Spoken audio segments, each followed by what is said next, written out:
All right, welcome to the Sae Bae cast number 144 with Hamsey, IRL, and Woo. WideJuicy.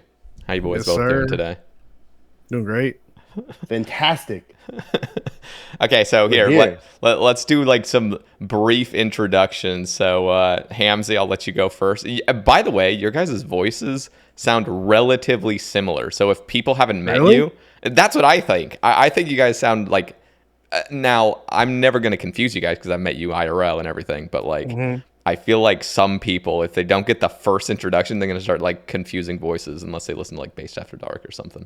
So, Wow. I'll yeah. take that as a compliment. I think he's got a pretty sexy voice, honestly. Sexy faces too, both of you. Shit. Yeah. Hell Okay. yeah. Damn. Okay. Hamsey, who are you? What are you known for in the community? And yeah, how's RuneScape for you? Well, all right. My name is Hamsey IRL. Looking to drop the IRL off the name sometime because at some point people just keep coming to my stream and say, "Hey, you're not an IRL streamer." I don't know. I just added it on at some point. Just prepping. Yeah. I stream RuneScape. I don't do really any YouTube content. I play an Ironman. Most of my content involves just kind of chilling and doing some banter, raids with homies, uh, lots of gaming with viewers, just mainly banter with the chat, just having a good time out here. I'm a full-time Andy. I work. I'm a big work hard, play hard guy, and don't have much time for anything else besides just kind of going live in the pockets of time that I find. So, just out here enjoying the video game, Hell yeah. having fun, going live. All right, WideJuicy, or I'll be calling you Ian throughout the cast. So Ian, That's who are fine you? with me. Yeah, hell yeah. I'm WideJuicy. I mean, I've had a couple names on Twitch, but used to be Ian, like was it Ian Chase Van or Too Much Ian? So if you've seen that before, that's me, WideJuicy. I mean, it's been my RSN for a while, and PJ always called me, and so I'm like, you know what? One day I said, fuck it, we're gonna change it to WideJuicy, and it's. I And think it was it's been. available. It was you bet your ass it was available. There was no. I was like, I'm taking this right now. So Pretty sweet name. It is. honestly, I love it. like, and it works. It's Like, clean. and I feel like since like I always go into PJ's chat and he's just like, why do you see all this? Like I've definitely seen more people come in from his shit and all that. But like, I'm just a guy, man. I work full time, 6 days a week, overtime, everything. Do HVAC, and I'm just playing the game. I go live to have fun, hanging out with the homies. So I don't really do it for money or any of that shit, but like we're just out here, man. Hell yeah. Okay, well that was a good like solid introduction just to for those wondering like and I have met both of you. We obviously all met up together in Tennessee and then as well in Las Vegas last month. So leagues is going on right now. Are you guys both playing? I'm playing right now. I'm Yeah, chopping yeah. you logs, bro. Are you guys competing at all? Or are you guys just like chilling? No, I'm not just at playing. all, dude. What's your what how hard have you been going, Juicy? Bro, I've been playing on mobile all the time. We've been grinding. We are 1560 total right now. We just unlocked the final area. We went what is it? We went Korend, Asgarnia, and now Mortania. So I'm trying to get the top. We gotta do a lot of quests. It's definitely a grind, man. It's hard, and like working full time, like I can only play so much on the phone, and it's like you can do the AFK grinds, but it's like you see the people that are home all day on the PC, and you're like, man, It's like hard to compete. I feel like it's that hard. would instantly Crazy. burn me out is like being too busy. Like if Oh, I yeah, dude, was there's playing, so There's much- I'm not something playing. so fun much about to do. it that like there's something fun about like just always have something to do though. I mean, if you tell me like go launch a 20-hour stream, I'm like, oh, what am I gonna do? But then when something like leagues is happening, it's like so easy, dude. I'm actually yeah. very far behind right now. So when leagues first came out, or when it was first announced, rather, I did as we all do, and I requested off of work to be off, from Wednesday where it came out all the way through the weekend, one extra day, and then very shortly after I had gotten this time approved, my best friends had all hit me up and were like, "Hey, our one homie is having his birthday, and this is the weekend we're gonna take a trip to Miami." So I had already had this time like granted off from work, and I was like, "Shit, man, I would never forgive myself if I stayed at home to play RuneScape leagues as much as I'd love to, like, don't get me wrong. Like you want it's been both. Like you literally want both, but it just you really do, dude. You really do, and it's hard to explain. Like, man, when I even mentioned that leagues was going on, I was like, yeah, I'm missing. Like, they fucking destroyed me. I was like, man, how am I supposed to explain to you guys? Man. Yeah, it's also been so long since the last league, and I was like, dude, don't worry, I'm happy to be here, and I really was. It was a no-brainer. I was like, I'm gonna go. Yeah. But it was kind of funny that I'd already taken that time off, and then leagues gets announced, and I'm like, shit. I mean, I already have this time off, and then they tell me that we have this Miami trip, and I'm like, I'm not gonna miss that to stay at home and play RuneScape all day. So I had one day. I did a 20-hour stream from like a couple hours after release. I didn't wake up right at the update time because I know how leagues usually is. It's always buggy at first. The servers are going crazy, so I slept in till like early afternoon and then went and sent a full 20-hour stream straight into my flight for Miami, and then I just went on this full bender for the whole weekend. Gangster. Like, I feel like I come back and everyone's already got max gear. They all got their 3 regions. They're all tier 8. But I knew that was going to happen, so I'm not like beat up about it. But I am definitely a little bit behind. Yeah. And so I got back on yesterday.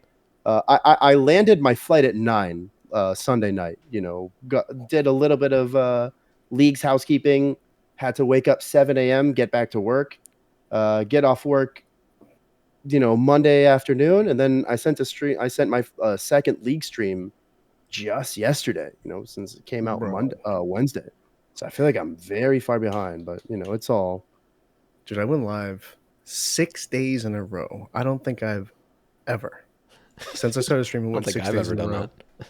Leagues I have been fucking addicted to this shit because it's just like you unlock the second region and then it's like, yeah, you have to do another 190 tasks to get your next region. And it's like, are you kidding me? And like doing the tasks on the phone is ridiculous. The only ones I can do are like, oh, catch 100 lobsters, cook 100 lobsters, shit like that. But it's like they just typed whatever, bro. Some of these tasks are just ridiculous. But we got the last area. Now I just got to get points for the relics. I feel like Leagues is literally ADHD mode. Like, you just can't fucking sit down for a goddamn second and, like, just relax and do, like, a skill. Like, it's just like, no, go to the next fucking thing. I mean, that's literally why I burn. I mean, there's a lot of reasons why I burn out of Leagues. I tried Leagues 3. I skipped Leagues 1 and 2. Tried Leagues 3 because I was like, okay, everyone fucking enjoys this. So I am going to put in my all. I went hard. Like 16-hour days, 3 days in a row. Tried to make a YouTube series of it. Did 3 videos, and I just full on burnt out. I just yeah. I could not. Okay, so this is now my third league. It's Leagues 4. I didn't participate in the first, but third for me personally. And I've had some like certain observations. I feel like about this. It's always night before Christmas, And first day of leagues, there's always this peak. I mean, what did we just hit? 200K accounts online at the same time. I saw 205. I think. Yeah. Jesus Christ. We broke 200K. I mean, this is all kind of to be expected, to be honest. Like, there's always this kind of holiday feel to it. Like, it happens day one. The first couple days are always so crazy. And then I feel like everyone by like 2 weeks loses interest. And then and let me just stop you and interrupt. And let me just say, the first week, everybody thinks there should be a fucking extension to the league because they're having so much fun. And then by like week 2, 3, everyone quits. Yes. I'm like, oh my God. Do you remember Shattered Relics when they extended? I'm just like, dude, that was take the worst a fucking decision chill ever. pill. I know, like, just that was the worst decision ever. Bro. You will get bored. Like, vast majority of people get bored by the time they have all endgame gear, which is like 2 to 3 They weeks. really do. And that was actually one like small criticism I had for Jagex. I mean, I'm not like at Jagex's throat, like tweeting Modash and shit whenever I think they make the wrong decision. But there's enough of this already. But I so the last 2 leagues I did Trailblazer 1, and then I did Shattered Relics. And I remember when Shattered Relics was shorter than Trailblazer, And I remember applauding Jagex, and I was talking about it on stream, how like great of an idea I thought it was that they made Shattered Relic shorter than Trailblazer, and then they go and extend it, man. No. And I was like, dude, what are you guys There's doing? got And then, they have to understand on their end that this, like, people will burn out, but I think in their head they're just thinking, if we extend this, we're going to make more money. So it doesn't fucking matter what Bottom line. the niche amount of people that are like, because I'm just imagining, just think of like the casual Jimbo, you know, that's just like, I'm going to take off 6 goddamn weeks of work somehow because I've saved up for the past 3 years, and I'm going to do this league. and they're trying to go hard as hell. And keep in mind, Dragon Trophy at this point is like competition based. There's not a set amount of points. Yeah. And then they're just fucking extend it 2 more weeks. And this guy doesn't have any more vacation time. So he plays for 6 weeks and then loses his Dragon Trophy to Rune because the last 2 weeks he fucking just can't compete. Well, now they've made it static, which I think was a good Brilliant. I think that was a great thing, and I think that was super fair, considering that like we're all like fucking 30, you know, and like there's people like taking off, like they got lives, you know. You can't just be waking up and like finding out how much time you have to spend. So here's the thing. Out of my last 2 leagues, Trailblazer, I was actually like half furloughed, and the shifts I was working was overnight, which had nothing to do. So I kind of was in prime position to go for Dragon Tier. And I found myself just at the end of the league doing the most pointless, you know, Awful video game enjoying activities, you know, like going for full graceful in a game mode that has unlimited run energy and like shit like that. That is just like, and you know, you find yourself in the last week of league where it's like a ghost town and you just have people running around for points, just where dropping all their banked stuff as well. yeah, that's why I'm a big proponent of like, go in there, you know, get your couple weeks of fun and then just fuck off, do whatever you want after that. I'm playing till the end, man. I'm trying to max this account.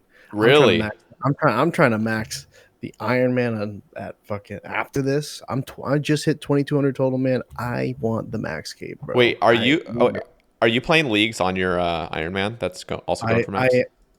I am, because when I played Trailblazers originally, I was like, oh, we'll just try it on the Ironman. You know, like the Ironman's like a little, at the time when we did Trailblazers, it was probably like 1200 total, maybe. So I was like, we'll just play this and then like do Amethyst on the main or something. And then I ended up loving it.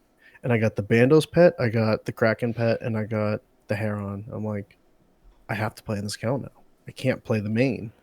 And plus, I want all the rewards. The rewards are crazy. The Din's Bulwark recolor. Yeah, I'm a little bit sad that I won't get that. The blowpipe recolor. All the recolors look sick. So I got to go hard. We have, was it 8,000 points now? I don't know what that equivalates to, like the actual points later on. But yeah, I need to get these. I need to get this shit done. That's like one thing I really do. It's like I still have plenty of time to do leagues. Like if I truly regretted, like if I'm truly like sad that I can't get these cosmetics, like clearly I can just go do it. It's not that big of a deal. But there is something, and there's probably like a percentage, just like a very small percentage of listeners right now that are just like on my team when I say this. But vast majority of people, when I say this, people think I'm like a little bitch, basically, because like I can't play RuneScape when I full well know that every single bit of my progress is going to get deleted. It's brutal. It's just like that's the big argument. I can't accept it, dude. I literally cannot accept the time input just knowing that every single thing I do is going to be deleted, like for sure in the next few weeks. It sucks, man. Yeah, I'm just built that way, and so day one, I don't even have a plan, so I'm just fucking sitting there endlessly pickpocketing, and I'm like, I'm already fucking bored. And then I go to like Varrock and I try to do some tasks, and I'm like, dude, like this is literally ADHD mode, like I said, and I just don't have the energy or the excitement or the passion for this. So you know what I decided to do? We were kind of talking about this before the recording. I decided to fucking go for my Voidwaker grind finally, because all the updated wilderness bosses were updated. And by the way, I had fully completed the wilderness right before that. So Yeah, I remember that. I like in my head, I'm like, fuck this. Like I already did this shit. Like I don't want to go back out there. So I just like refuse to do it. Bosses. Dude, literally, it was so barren out there. Like the past like 5 days, I've just been grinding my Voidwaker, and it was like the few people that were a nuisance to me, and the few times I died, like it really wasn't that big of a deal, and like I didn't really lose much. But spooned Artio, got it at like 215. Got Venenatis just right over rate. It was like 1.1x. And then fucking Vedion took like 3.5x, which is just obnoxious. And that fight is just... The fight is just... it's just annoying after time. Like, Hamsey, how many kills did you do of Calvarion? Oh, dude. I went over twice the rate on both Calvarion and RTO. And then I got Spindle like right at the... Like, that was like a whole... like era of my life. And you did Calvarion. But it was great content. I don't know, man. Yeah, I did the singles bosses. I was a big enjoyer of the singles bosses, you know. There's I so mean, much I'm a better. There's so much I don't know. better. I did it all live, you know. I'm getting stream sniped and shit. Like I'm you can't do you know, multi and yeah. I always made it part of the content. You like getting away from PKers, you know, It's trying so to good. anti sometimes. Like, Oh my god. it's fun. Even when you get killed, you know, it's like a funny little, you know, they come and like find you after and they like tell you you're your dog, and it's all part of the part of the game. I mean, no, I always enjoyed it. I never felt like these people were like really like trying to come after me personally. That's but cool. You know, I know you have. I feel like with you, like not wanting to do a game mode that disappears in a while, I feel like that kind of plays into like one thing that I've always kind of really respected about you. Actually, you have like a serious dedication to your RuneScape account. Like it's your account. Like you have this one account that you are just doing everything on, and I don't know how you do it because I still have an Ironman that like I have so much more to do, but I still find myself. I mean, dude, I got a main that I do like Max Gear Inferno on whenever I feel like it. I have a hardcore that I AFK for. I don't know what the fuck I'm trying to do with this account, but I have like, you know, I had my whole like group Ironman stint. I don't know, man. I always think about like if I had your kind of mentality, like where I would be if I just like really focused on my one iron. Like, dude, I'd probably like be at max by now. Dude, that's what we talked about this in Vegas. You were like, we did, like, yes. You're like, imagine like my 50-something KC, all the ones I failed. You're like, imagine I could be almost max. I'm like, dude, I just was had this in the kitchen? Yeah, dude. You me and Six Side, bro. I remember, dude. And then you're like, and then we're both like, yeah, man, Inferno, blah blah blah. And you're like, I can't do solo cox. I'm like, you're looking at the guy right here. This dude's you said you're gonna teach me, dude. KC. Me, bro, Six Side. I'm telling you, you can just watch him do solo ohm in the main game, and it helped me tremendously on figuring out 4-1 and all of that. It's so bad that like Ohm is so hard at first, but it comes down to one brutal test. It comes down to one thing. What's that? You look for his specials, and that's it. You look for the non-phase specific specials, whether it's a teleport, if it's teleport, whatever. The Adicon video, he talks about the crystals or the lightning. You wait one attack, hit on his next one, run, and you're in. It's it. It's like it took me almost like 200 KC to figure that out. Dude, that's literally me. I'm like the slowest motherfucking learner. Like I for some reason, especially back then, like when I was learning solo ohm, this is like 27, like early 2017. Damn. And like I didn't look up any fucking guides because like the guy, like I just. Like I'm doing trios, you know, initially I pull an early T-bow like a fucking spoon, and then I just start on my merry way to solos, and I'm just bringing in like I'm just like sitting there farming at the fucking patches and killing scabs for like 20 minutes just so I have like 100 goddamn brews. Dude, that was me. And I could not wrap my head around what the fuck was going on at Ulm. I literally couldn't. There's just too much going on. I would just like get so goddamn irritated. And I would get lucky, you know, like some of the time you just get lucky and just hit big, and like the portals aren't annoying, and Olm's being patient with you. But oh my god, yeah, like what you said, it probably took me 200 KC to kind of have wrapped my head around the Olm fight. But even then, there would be situations where I'm like, I don't know what's going on. Like I don't know how to fix this. And you're talking like when it first came out, so you didn't have a lance. You didn't have a lance to make it easy for you. You were doing that shit with a whip, weren't you? No, I was doing it with a dude. I have a screenshot of me pulling a TiVo, and I have a fucking bludgeon in my inventory. No, there's no way. I was bludgeoning. That's bludgeoning old Chad energy. I know. Hey, it's awesome. Forte. You can do it. I mean, it really is like everyone really just learns things differently. Like the way you break it down and say it's so simple, like you're just looking for one thing. Like I remember that same conversation we were having in the kitchen, and like you were asking me about Inferno, and like that's kind of the way I feel about that. Like, I mean, I really do think it's super simple when you think about it. Like you really are just looking for one thing. You look at that attack animation, you pray against it, and the second you see that animation, it's pray against the next thing, and it's really not much more other than that. That's my problem. I with the Inferno, like I will just I'll miss a prayer. Like the furthest I've gotten in Inferno is 48, and I did it like I think 4 times in a row on 4 different days. And on the 4th time, I'm just like, I need a break from this shit, dude. It's like it's almost like 2 hours to get there. I only usually stream 4 hours a night, and it's like you go to work, you just fail, and it's like, bro, this is fucked up. The thing for me is I fuck up the flick, and you're dead. It's it. Yep. Mage got you. You're done. Always punished too. It can never splash or just be easy on you. It's instantly a 60. I got to get back. I got to get back in there, man. I know it's very simple, and it's like just. It's just going in there. It's like literally everything in this goddamn game. It's just like just keep doing it. Like it's gonna be annoying, and that's literally the philosophy of life. Even like as cringe as that sounds, like.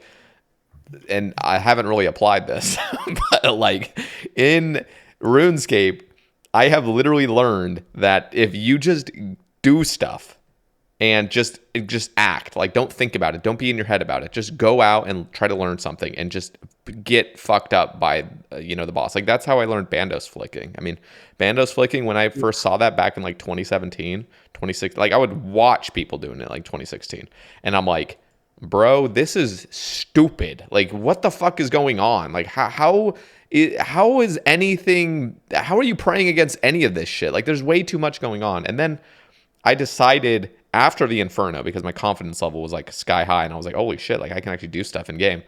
I tried that, and like within 10 hours. I'm sitting there and I'm like, holy shit, like it's actually clicked and I can actually flick Bandos. And then I tried to start ticketing, and that was a shit show for the first few hours. I'm like, I'm never going to get this. Like, I'm never going to get this timing down. And then I got the timing down, and I'm like, what the hell? Like, you just do it. And that's like literally, I for those in the game that have even the smallest aspiration to learn something in the game, whether it's usually something in PVM, it could be PvP as well. Like, just go out and do it. It's a goddamn video game. Like, it's not like you have to go outside. Like, just fucking, I don't know. Yeah, you know what was crazy when I was trying to learn solo Cox? It was like when I first started doing it was when TOA first released. So I'm like, man, I really need that Dex. I need Augury. I need to get that shit. So I try to learn it on stream. I couldn't do it. I did probably like maybe 30 KC, and just like I was so burnt. I didn't stream for like 3 weeks. I was like, fuck this. I don't want to log in. I don't want to do Olm, this, that, and the third. And I was in Lopsy's chat bitching about it. And he was like, listen, man, think about like HVAC. He's like, when you first started doing it, you couldn't do half the things you do today. It's like, you had to learn to get there, and you need to learn and understand things for things to work. So like you said, the game applies to real life no matter what you're doing. Yeah, that's literally all it is. And then like Inferno was a bitch learning that, just dying and just wanting to log off and just like not do anything. I mean, my first fire cape, I died. Like the first attempt, I fucking died to Jad, and I just wanted to quit. Yeah. I mean, it does sound kind of silly sometimes to like be like, I learned life lessons from RuneScape, a children's game, but people who like really have succeeded a lot in this game, you can really attribute a lot of things in your life to some stuff that you learned in the game. You know what's the Like, craziest thing is yeah. just efficiency. Like not. Oh my god! Literally, You literally just stole the word. Like I was just about to go on a whole tangent about efficiency. Like, dude. Yeah, go for like, it. Go for it, bro. That was like okay. So like people every now and then ask me. I mean, whenever the topic comes up, like, what have you learned from RuneScape that you've applied to your real life? That is the word that just spits out of my mouth. I feel like vomit. Efficiency, you know. And they're like, "What is efficiency?" You know. I feel like, you know. In my operation at work, I have done so much explaining to my team and my bosses and my higher ups and everyone how, guys, I was up all night, you know, working on this new thing. And I finally found a way to make this task faster. And then I go through the whole explanation of it. And they're like, dude, Hamsey, this shaves 1 second off of this task. And I'm like, we do this task 100 times a day. Do you realize like what 100 times a day over the course of a year, over the course of a lifetime is? Like, this is what I've learned from this game is like the small little efficiencies you can apply in life over time just pay off so much. bro. It is actually crazy. The best example I have it of is the Games Necklace Corp method. Like, oh my god, bro, literally, I did not understand it until I did the fucking calcs. Because, you know, as soon as I realized that going to your POH, like the load time of your, even with the most efficient house load, it's still 2 ticks. You run to your pool, you spend a tick there just fucking drinking the shit, and then you run to your jewelry box, and then you finally get back to the cave. And then I realized, like, you can just go to Narda, and within a tick or 2, you've already hit the thing, and you instantly can teleport out. And, like, every single little tick you're saving, I think it's like 5 ticks you save on average. That 5 ticks literally saves 112 hours during your entire corp grind. Like, and I'm talking like that's like the 7,000 kills for all Qneeks. Obviously, that's a goddamn like a lot of time. But thinking about you literally save 112 hours doing the game snack, and this is even including the time making and enchanting the games necklaces. You still will save 112 hours. I'm like, my question is, what the fuck? As soon as you like grasp that, you start really valuing every tick, especially when it's a consistent thing you're doing. Like you said, like when you're continually doing a certain grind, every goddamn tick that you save, and if it's like a repeated thing, is so much time saved. that's something I've never even thought about because I haven't killed Corp once. Mm-hmm. But you saying that makes me wonder. I wonder if he did the POH method or the Games Necklaces method, because he just got his Ellie at like 20,000 plus. But he's a main, right? He's the, an Iron Man. no. He's rank 1 iron. He just Rank got 1 his. iron. He's an No. Iron Man. He just Iron Man. Yeah. I didn't know that. I saw Spuddy. it. Okay, dude. If you don't know Spuddy, you absolutely have to because he's a fucking legend. He's in the Homies clan. Yep. He went over 20k KC. I saw the Zoe clip where solo. Zoe. Yep. Zoe was live. A big regret of mine is not being live during that time because I always envisioned that clip because like that's like the talk of the Homies clan, you know. We always talk about, you know, we always see him getting his Onyx bolts every day. You know, the whole clan 1 tick chats immediately daily. It's like a big thing, and I always, even my viewers who are not even in the clan see that and they start typing in my chat daily. Like it was like even a meme in our individual stream chats because like it just went on for so long. Like he had such a dedication to the grind. Like it really is like a fantastic story. But crazy. I think I'm trying to remember because I think I saw his setup at one point, and I think he did do Games Necklace. Yeah. He had to have. I mean, But 20,000 he plus? did the AFK method or the food method? Because I hope he did the AFK. No. He did not do the food like death Good. bottom, I think. There is something to be said about like if you have to find sustainability as well. So it's not all about efficiency. Well, actually, technically, it is all about efficiency because if you can't sustain this and you're going to burn out after a certain amount of time, that actually is lacking efficiency. So you have to know your own limits. And if you're going to fucking be running back and forth between corp a bajillion times, like the whole thing is just like spam clicking the entire kill just to save just to get a few more kills an hour. Like, at what point are you just going to quit for the day and just log in and be like, God damn, my wrist hurts, my brain hurts. Like, so you have to find that perfect balance for you, and everyone's different, of like maximizing that efficiency if you're really dedicated. I mean, yeah, he really did. I mean, he got 6 pets, like 17 spectrals, 11 arcanes. I mean, 20 jars. I mean, it really is like one of like it really like. I wish he streamed because, it really would have been considered probably one of the greatest. It really is one of the greatest try streaks we've ever been. And like as a Corp fanatic, I had so much respect for it. Because I think Jack RS was always the guy that I thought of because he went 12K for his. So that's 3x rate. I mean, Spuddy that's like the driest 5X. streamer. Yeah. I mean, Spuddy not a streamer, so he gets home from work and he lives a life. Like he's got a long-term girlfriend. I don't know, wife maybe. I mean, he's got like a life set up, and like he comes home and this is what he does. He just kills Corp all day. And like now we can finally play the video game. Dude, It was funny seeing him. It was funny seeing him get like a Guardians of the Rift unique. We're like, yes, dude. What the hell? That's what he do now. He's like, dude, Guardians of the Rift. Like he's just enjoying the fucking video game. But I messaged him immediately after because I know he said something about like going for Inferno because he's done this all with a fire cape and. Oh no! Don't. Why did you say that? Just tainted it, man. Well, like, come on. No. I mean, that was the thing. He was gonna go do Inferno after. I mean, this was like way back when Ellie actually was best. He wanted it. It's like 5 years later.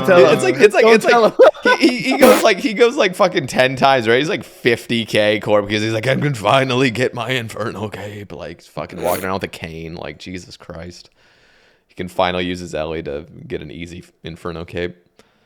No, I mean, it's just like ridiculous thinking about an item because Ellie notoriously is known for a quote unquote useful item, and the only reason I say that is because like there's limited uses, but there still is some sort of use to an Ellie in the game. Like, and I compare that practical. to like I compared to like Third Age, where Third Age rates are absurd, but you don't need it, and that's also how I saw the Jar of Darkness.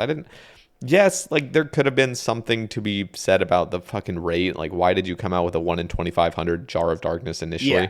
But at the same time, it was seen as a very prestigious thing to get, and there was no use for it. So everybody that's fucking bitching about it, I can understand an argument in that case of like somebody saying, sorry, I think my mic just glitched out.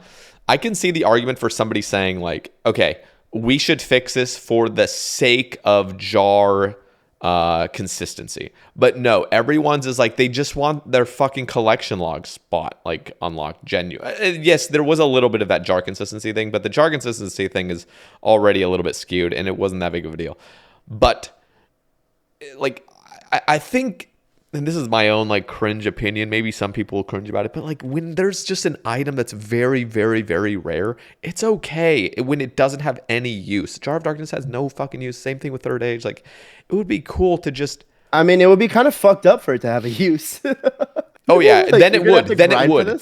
And that's where my argument like lies, is if there's anything with genuine use in like a PVM situation or a skilling situation, like most items where like, you go to a boss and you want to have this item to kill, other bosses with, then in my personal opinion, I don't think any of those useful items should ever be above 250 hours. That's my own like loose line where I just think like efficiently, if you're grinding this, somewhat, if not max efficiency, but somewhat efficiently, no useful actual item should be over 250 hours. And that... Yeah, I mean, that's reasonable. Yeah. I think if you go any beyond that, it's just like, bruh, like, what the fuck? Like a Dex. Yeah. 443 Juicy knows KC for the Dex, bro. Like, you kidding me? Like, that was A I did whole that era was of your pain. life. I did 300 for pain. that. That was a bitch. But yeah, oh my god. Sater, can Mainly I like solo's really crazy. quickly go back to? I had like a mini funny story to tell you. Actually. Go. When you were talking about the games necklace court method, you know, I actually indirectly learned that method from you.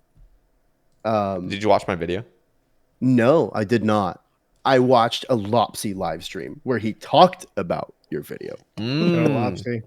Shout out. So this was like right when we started Based. So there was like a good amount of us. Like there were some people that I knew, like Elisa and T Papa. But there was a lot of people on the team that I didn't know. And I mean, it was kind of the way with everyone. Like we were kind of just getting all to know each other. And I remember being in his stream and like I asked what he was talking about your video, and I asked what Desert Elite Diary had anything to do with Corp. I was like, what the fuck does this have to do with Corp? And I remember he pulled my message on stream. Like I could tell he put it on stream and just looked at it for a second. And then I could just see him like scrap it and was like, you know what? I'm not going to roast the fuck out of this guy because we just started this stream team. And but I could literally see in his face what he was thinking. Like, oh my God. Like, I remember the exact words he said. He said, "My brother in Christ." And then he stopped himself and just was like, yeah, so, you know, like, it's like a tick faster if you like go through the, and like, he just explained it. But I could clearly see in his face that like he was ready to just be like, what the fuck are you, like, do you not know anything about this game? And I remember just he was literally like, he had your video up like as he was explaining the method. Fuck yeah. That's how I learned about the games necklace corp method. That video was fun to make. Wait, Ian, have you done any corp? I've done no corp, but I've watched it. I've never even touched it. I should. I have the I did get a BGS, but I've been told a Fang is good there, but I don't know. I don't really know. I have a spear. I could do it right now, but I'd be that guy in the fire cave doing it, you know? Yeah. It's like I've been so deterred from doing like PBM because like I just want to get the cape, but like I don't have the whole like the time to put into it. Yeah, like the motivation. But I do, but it's like I would rather hard. It's like I could log in for a couple hours, skill, you know, like enjoy my time. I could enjoy my time right now, or I could fucking have a miserable time. Basically. Literally. Yeah. No, I remember that feeling.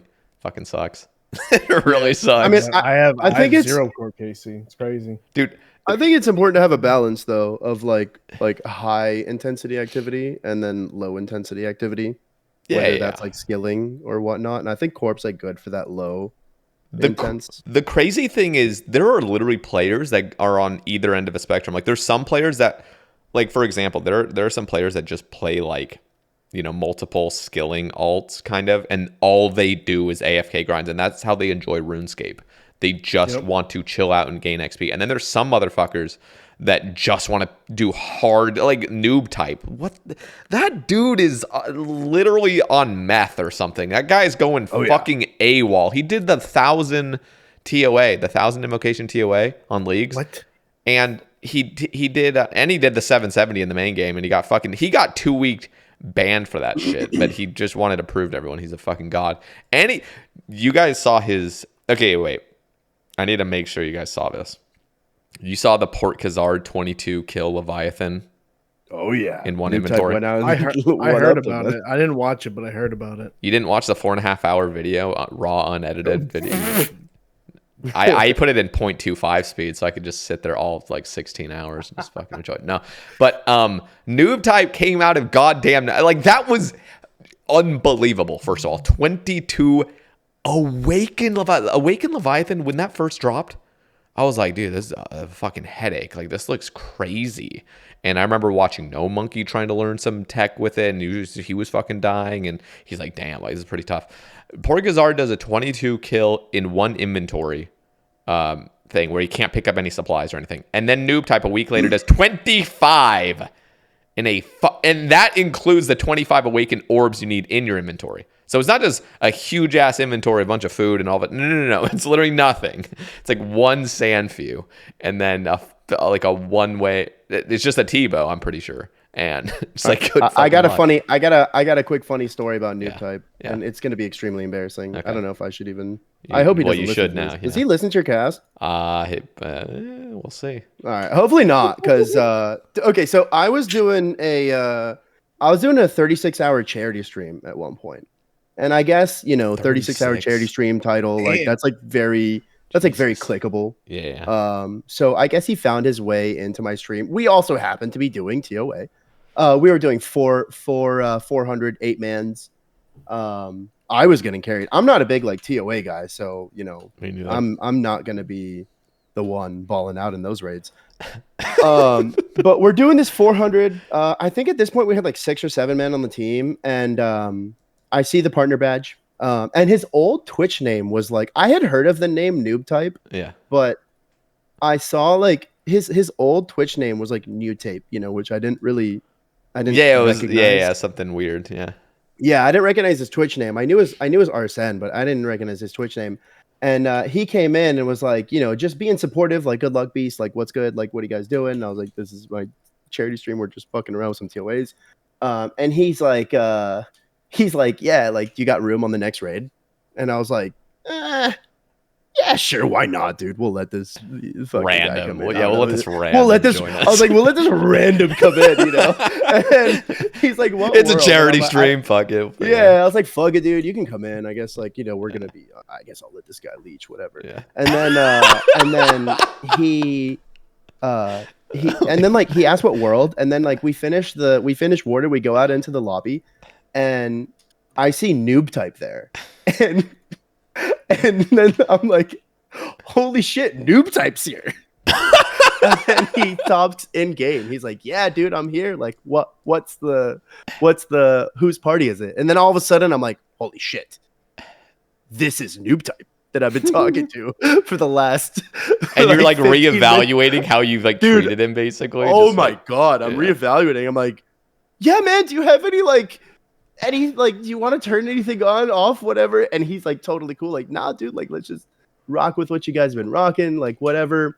And we do the whole raid. He's just butterflying, just carrying your ass. Red X with Giga chatting you with you guys on the shoulders of him. God. I can see it. The whole team wipes at Warden. What?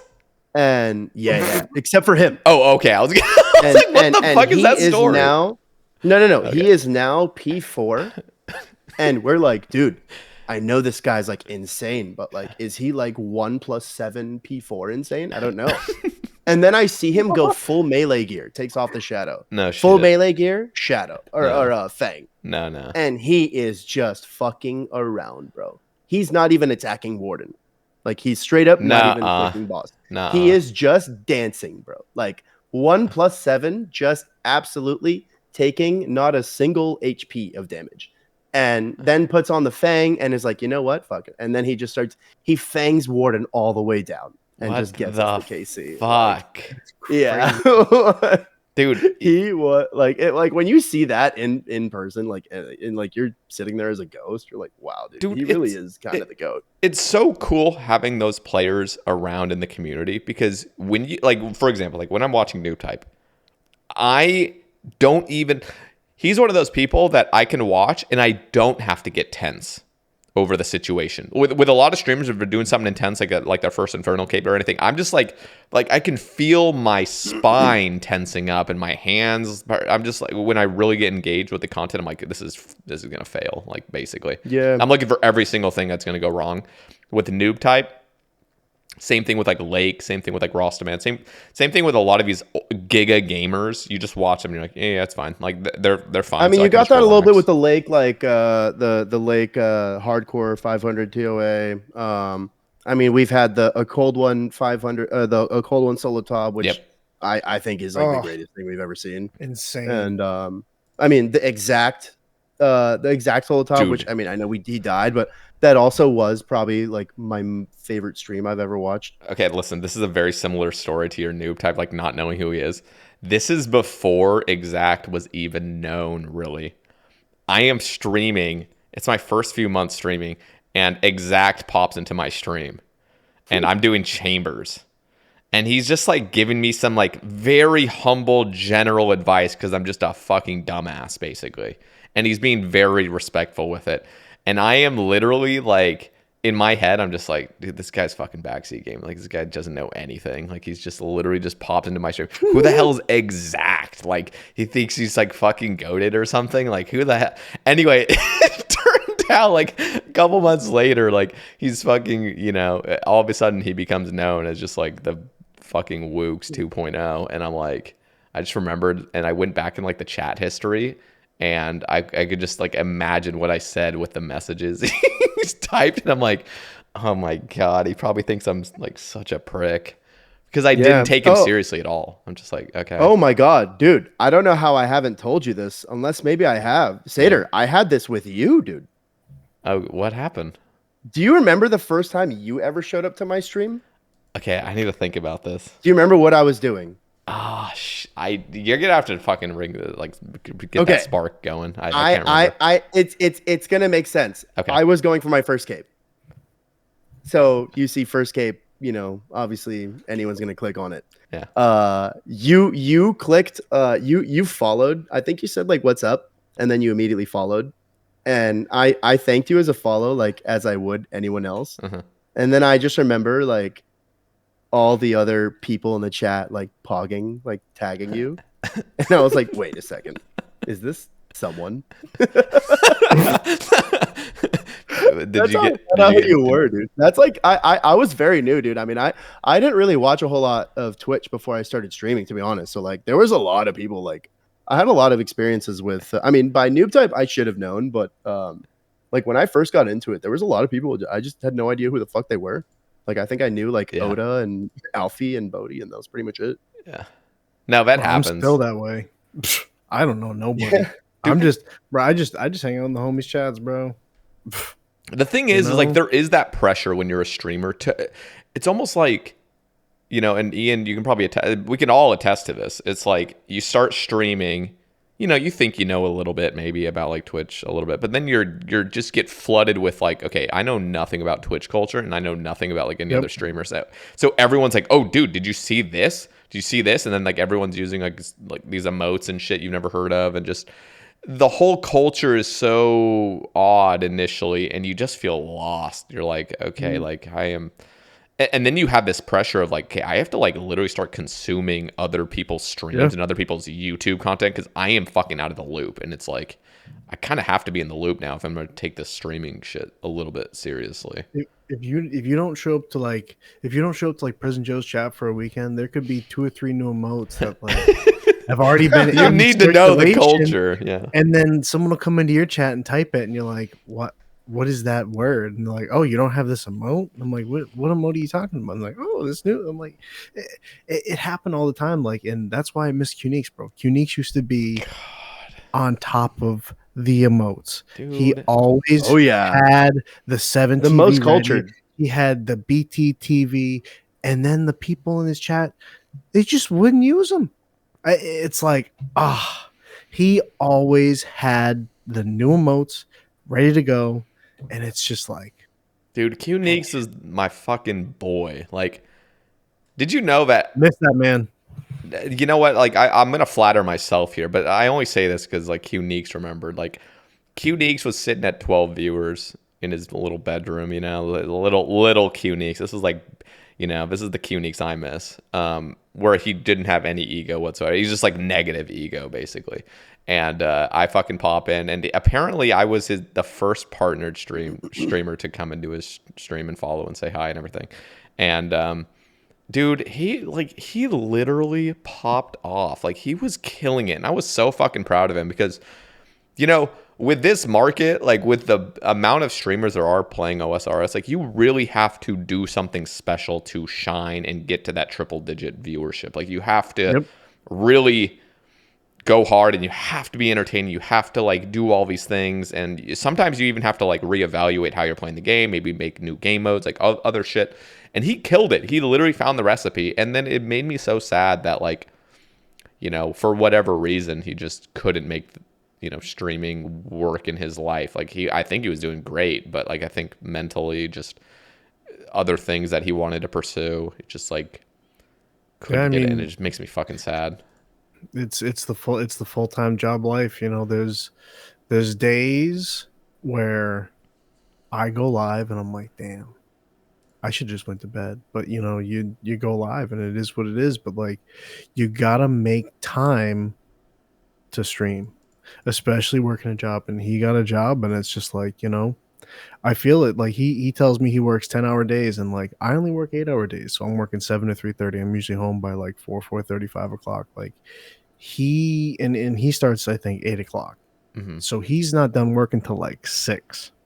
You get home, showered, and everything. It's almost 8 o'clock. It's like you got. Like, Dude, for me, yeah, I feel like for me, if I don't go live by 6 o'clock, I don't want to go live, because it's like I want to be live 4 or 5 hours, and like I got to go to bed before midnight because I'm up 5:30, 6 in the morning every day, and it's like I need to get at least 6 hours sleep. If not, it's all fucked up. So I can feel why he doesn't go live, but that doesn't mean he can't still do 1 or 2 a week. He could probably send some on the weekend, but in his mind, I've talked to him. He just, does he have that all or nothing mindset? He wants to keep the consistency. He wants to. It's the all or nothing. He doesn't want to do one. He doesn't want to do. Oh, I can't do this week, next week, and it's like. And if you follow him on Instagram, that boy's out. He's. No, I followed his car. I didn't follow his Instagram because all I see was like a flood of his blue car. It's just his car. It's just his car, and that's and there's a direct correlation to him streaming a lot and his car being broken. And now that the car's fixed, he doesn't. Dude, I remember his car used to always be broken, bro. So we need to get the E36 we need to break broken, his car. We can get him back. We need to go and fucking slash his tires weekly. Yeah. Funny that you mentioned it, actually, Ian. I actually discovered you through Qneeks. I think he rated you after, I can't remember, some big stream he did. I don't know if it was a summerthon. So that was when I first started streaming, because I watched his stream and I was like, man, this dude's doing it right. Because like he has Qneeks, which is sad now because it's just Streamlabs bot. He bought the thing, so it's renamed and everything. It's the cloud bot. But he had Qneeks set up so good, and like the sound alerts, this, that, everything. I was like, damn, man. I go, you really know what you're doing with like this, the emotes, this, and like everything was so simple. And I'm like, I can see it in you, bro. And this was before he got partner, and next thing you know, he's popping off.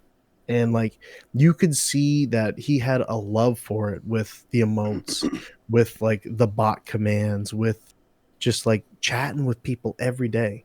And it was sad to see like his like sleep schedule change, and like he's going to bed at like 6 in the morning, not waking up till like 5 o'clock, and he's supposed to be going live at like 7 o'clock his time, and he's like pushing it off. And it was sad to see, because it's like, man, like especially when you see like so he has a different lens compared to everyone else, and it's the same thing that every streamer deals with. I have it as well. Like I have a different lens compared to other people, and I have to remember how grateful like I am to be in the position I'm in, like, and how lucky I am. And I feel like for Qneeks, what makes me sad is like just knowing how much like potential he has with the stream game. If he could just have a different lens of just, I don't know. That's just my personal opinion, and my lens is obviously different than other people's. But like I see Qneeks as like, this man could be a really successful full-time streamer if he kept doing this, very consistently for the next several years. Like he could really push a big audience, and I think that's the thing that really disappoints me. And I don't know. That's how I see it. What do you guys think? Yeah, I remember you rated Qneeks later actually after you got the mace. I'm like a really weird like selective. Yeah, I was gonna say, Jesus, I don't even remember that. Bro, I'm the same. I'm the same way, dude. Short-term memory. You could like 5 minutes ago on the podcast. I don't remember what I couldn't even. This morning. That's what I'm saying. 5 minutes ago on the podcast, I couldn't tell you what we're talking about. But like just if a certain memory is triggered, I can remember everything. Bro. And All I right, can actually, see on it that too. topic, Yeah. can we talk about what you were doing 5 minutes before the podcast? Dude, bro, Sater, this guy sent me a picture. This guy's fucked up, dude. Bro, this guy's off the Modelos, man. He said I was looking at what this guy was doing, man. He's a wild animal, dude. I get the Modelo and I got the two Evan William nips. That's all we've had. All I'm seeing is a picture of fucking Hamsey with a beer bottle in his goddamn mouth. I'm seeing it right now. Dude, where's the picture of Juicy? Is there a Juicy picture? Is there a Juicy picture? I'll post what I sent to him in the chat. Let's see it. You know how athletes have their like pregame rituals. You know, that's like me and Juicy, dude. We were getting our minds right. You know what I'm saying? Fuck yeah, that's how you should do it, dude. I realized I realized there is a little pregame to my Sae Bae casts now. Like there's a little. I feel like there's a ritual with streaming and any sort of content creation, and you kind of find that 100%. Every time I click stream, you storm 3 lines.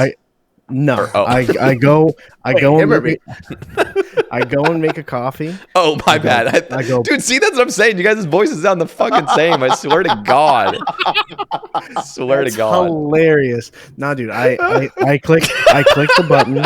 I go make a coffee. I go pop the Keurig, make a coffee. I go smoke the bong, and I come back about 5 minutes later, and we just go.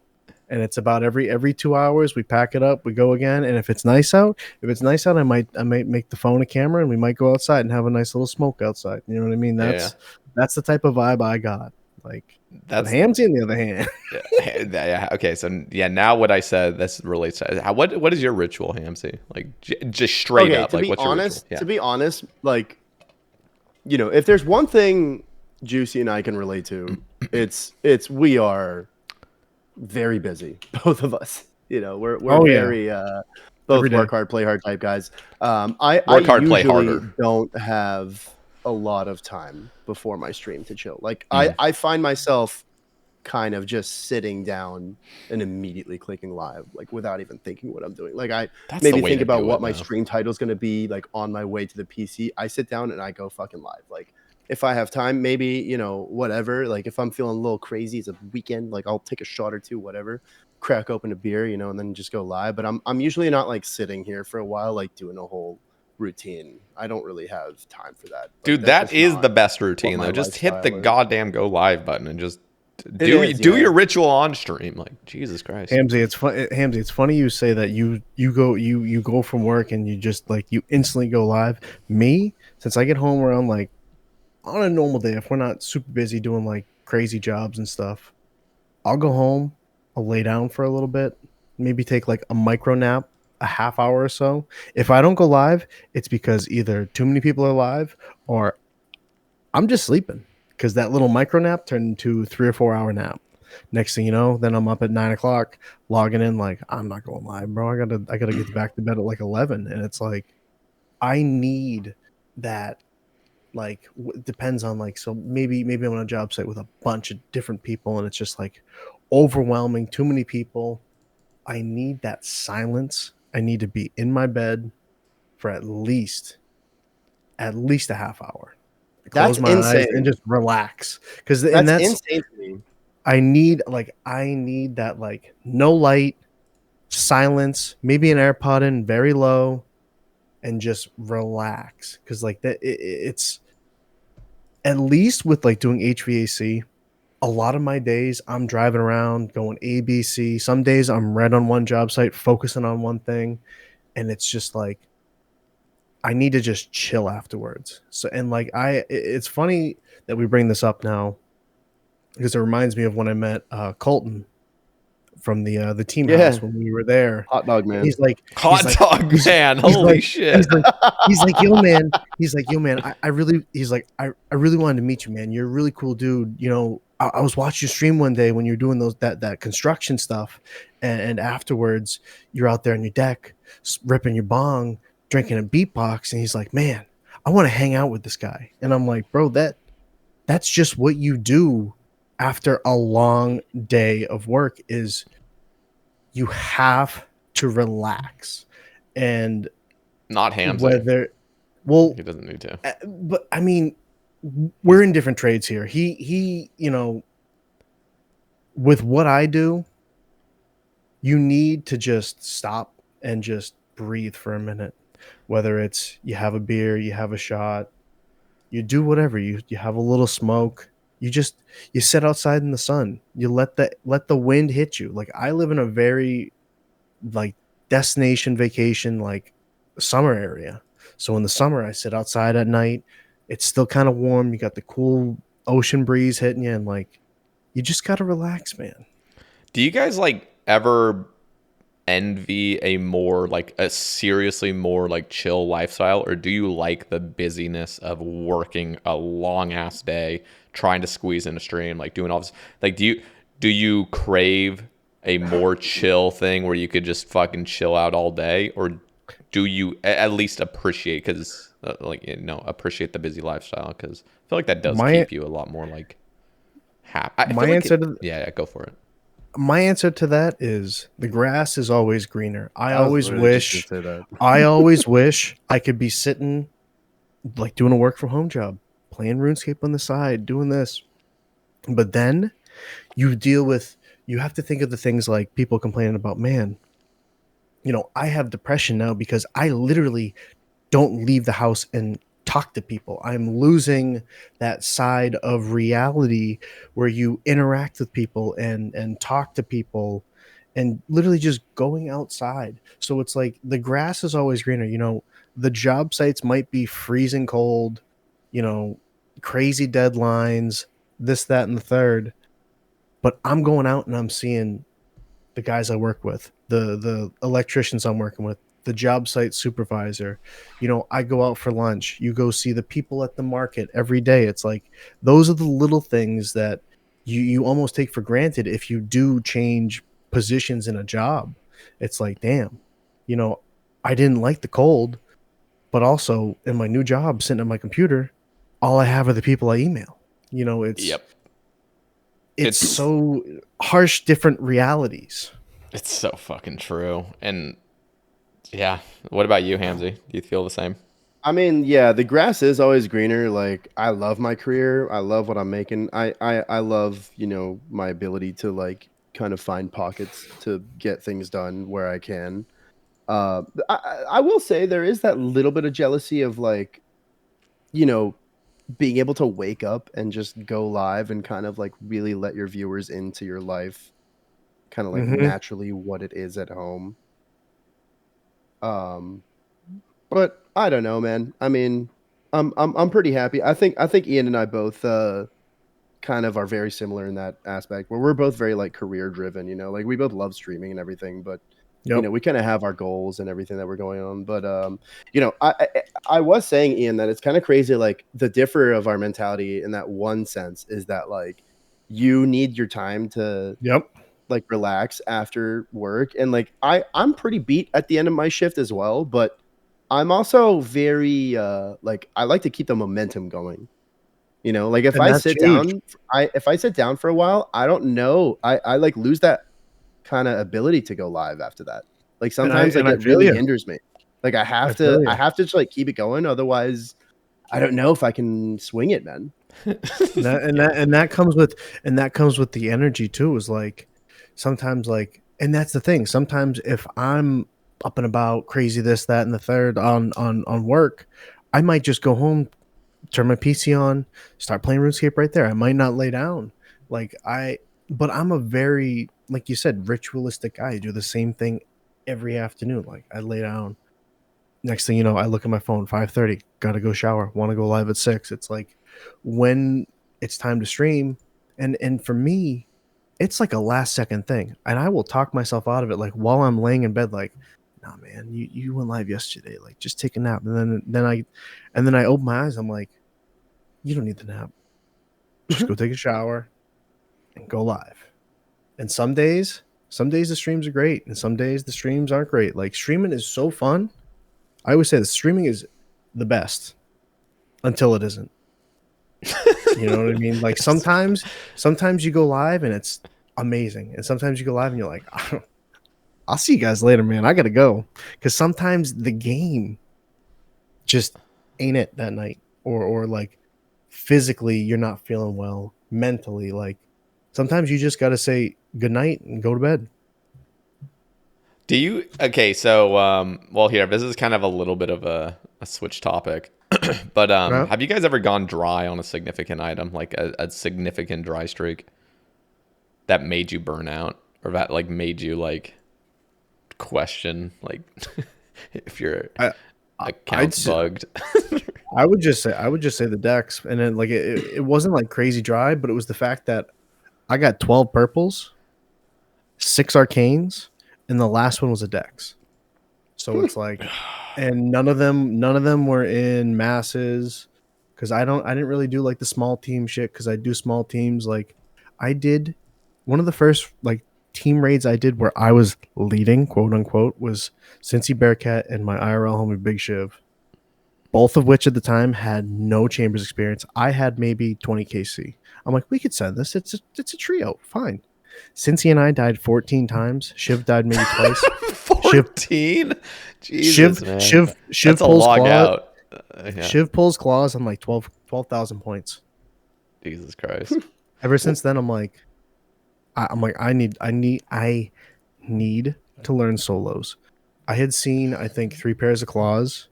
And like, I think I did homie hunt, and I had gotten like the first 40, 50 KC in like trios and 4-mans, 2-mans. I saw 2 or 3 pairs of claws in like 2 weeks. I'm like, I'm not getting enough points where I can get the shit. So I need to learn myself. And I forced myself to learn solo chambers. That's the way. But then, so the first purple, 112 KC, arcane with the omelet. Jesus. On like a 1 deather. I was like, oh my god, because I got the collection log pop up before they fixed it. Oh no. And it was the omelet, and I was just like, oh. And I already knew it was an arcane, because it's always an arcane. It always is. Always an arcane. Never a and omelet.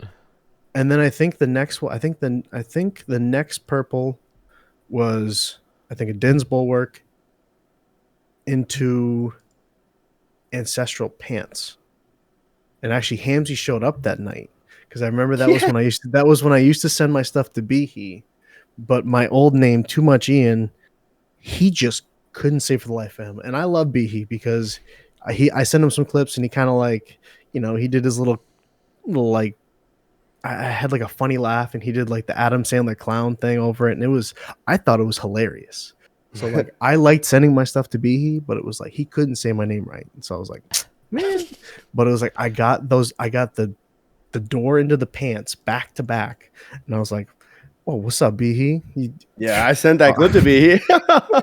I was like, oh, what's up? Because when I got Augury, he's like, maybe he can hit a little better in those mystic robes. Yeah, I remember sending that to him. Funny. I had actually like I don't know how, but like I had like a surprisingly like good relationship with Behe. I don't know where it really came from, but like we actually kind of cool. were homies. Dude, he's a good dude. I actually knew Behemoth before he ever like started doing. I was literally watching Behemoth in like 2017, like on his stream. You used to stream? Yeah, I used to stream daily. Yeah, like literally used to stream a bunch, and yeah, okay. I mean, it's funny because he makes daily uploads for like 1,000 fucking days in a row, basically, and then that's insane. And then Baldhemoth comes along, and it's like this big it's like refreshing hearing somebody else's voice almost. And now I'm like, I fucking miss Behemoth now. Like I kind of miss Behemoth a little bit. Like just the bikers with another controversy.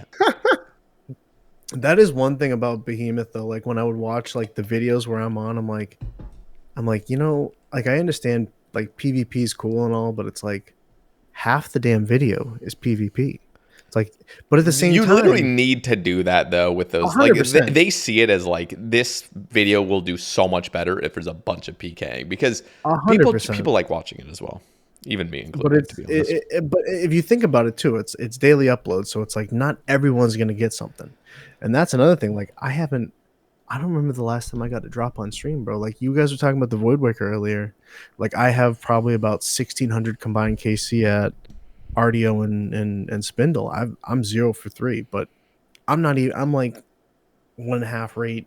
You're becoming item. one of those old Sae Bae, old man Ironmen that just have done everything in the game. You've gotten all the drops, you know, like you're running out of you're not grinding like prims from Serb anymore, you know. The bandos drop And the it's real funny. exciting shit, those little baby grinds, like I'm grinding my Dragon Warhammer, like dude, like fucking grind out an Inquisitor's mace at normal solo fucking nightmare. Fucking that's a hell that's a hell grind, dude. Normal nightmare too, It's so funny you say that because that's like when I first started streaming, that's the shit I was doing on Ironman. The first stream I ever had, I had a shaman's task. I ended up going like almost 8,000 or 7,000 for mine. Like I didn't go too dry, but it was like it is a shitty grind. That's what I did. That's what I did on stream, and I streamed like you pull up the fucking viewers thing. Qneeks be like, bro, turn your viewers off. I'm like, I just need to know who's there. I'm like, I'd be streaming to 2 people for 4 or 5 hours. Like, you know, it is what it is. You gotta find your groove. Yep. You know, dude. Wait. People love a good dry streak, though. They do. They do love that. I will say, when I did chambers, man, like I will say the numbers did go up the more dry I went, and then people like they'd see the arcane, you'd see the fucking chat like Keck W's, Pepe laughing at me, and I'm just like, keep it up, boys, keep it up. One of these days we'll get the fucking drop, and I got it off stream, but still, you know, we got the drop. What about you, Hamsey? Have you gone on anything dry? Any like significant dry streak? I mean, nothing that's like really wrecked my shit, thankfully, but I mean, I had like a 526 KC Berserker ring. Damn. That, like people like what was really that like early game when you're like fucking Ivan blasting Ivan and shit? Blast. Like, Ivan Blast. And you're skipping the other DKs and you're just sitting there in that corner. Yeah, just sitting, dude. That like, is like okay, so the reason I bring up that topic is because there is this feeling that happens. I don't know when it happens. It's about like 1.7x rate, I want to say, where it's just like this despair. Where it's like it's the just one more. It's but like, also just gets funny. No, it does. Well, some grinds maybe it does, but some it doesn't. Some it gets miserable, and there is a point where you realize, oh, this is gonna be a bitch. Like this isn't happening anytime soon anymore. I feel like most people listening can agree with this. Like there is a point when you're grinding something and you go a little dry. And there's this point where you realize this is going to be a 3x, 4x, 5x item. Like this is not going to be a 2x. Like I'm approaching 2x. It's not going to be that. And this is how I felt with the Voidwaker blade. Like going for Vedi on like 3.x rate. It's like as soon as I pass like 1.6, 1.7x rate, I'm like, yeah, this ain't happening. But also depending on what it is, you know, like I mean, for Rex, it's like a super just chatting boss. You know, I mean, half my time there is just waiting for the bitch to respawn. Yep. That is a respawn. It's a streamer. I'm it's a streamer perk. Hanging out. We're talking. We're having all this banter. People are coming in here. They're laughing at me. They had this whole like copy pasta like of like the emojis like pointing at the ring and like laughing like it was like a whole era. You know, like people loved it. Like I still have people to this day come into my stream and tell me that like my stream has never been that good, which is like kind of a backhanded compliment, but like, okay. You like, kind of like crave going dry on something when you're a streamer. Yeah. I don't know if you guys watched Lake back in the day, did you? When he was grinding his Tebow? Yeah. Bro, when Lake was grinding his first Tebow on his Ironman, his streams were popping the fuck off. Like, I mean, he got his Tebow like 3,400 solos. Holy shit. And he didn't get his Elder Maul until like 4,400. He continued to grind it out, but that's like something that I wouldn't want to go dry on because that's like something that's like kind of essential that like you'd use, like a scythe, for instance. But as a streamer, but also like ignoble with his scythe, and like my boy Lato right now is like, I don't know how many I think like 2K KC, like no scythe, like he's losing his fucking mind. He's completed the whole log like almost twice over, and it's also like, you know, once you get the scythe, like the most fun thing to do with it is Tob, you know, and like what are you gonna do? Like I'm so glad I had like a handful of items. Yeah, exactly, dude. Like, I'm so glad I had like I still have a handful of items to hunt because I want to use the scythe to hunt. And also, like, it definitely helps a lot when you enjoy the content, which brings like my whole Inferno grind on my iron right now is like I'm like somewhat dry, you know. I'm like 56 KC, 55, 56, something like that on my iron, no pet. And Damn. you know, people keep coming in and being like, dude, this is the day. This is the day. Like, it's gonna happen. Like, hopefully this happens today. And like, to be completely honest, man, like, I hope it doesn't, dude, because I really fucking enjoy Inferno. Like, I just do it because I absolutely adore that content. It's my favorite thing to do in the whole game.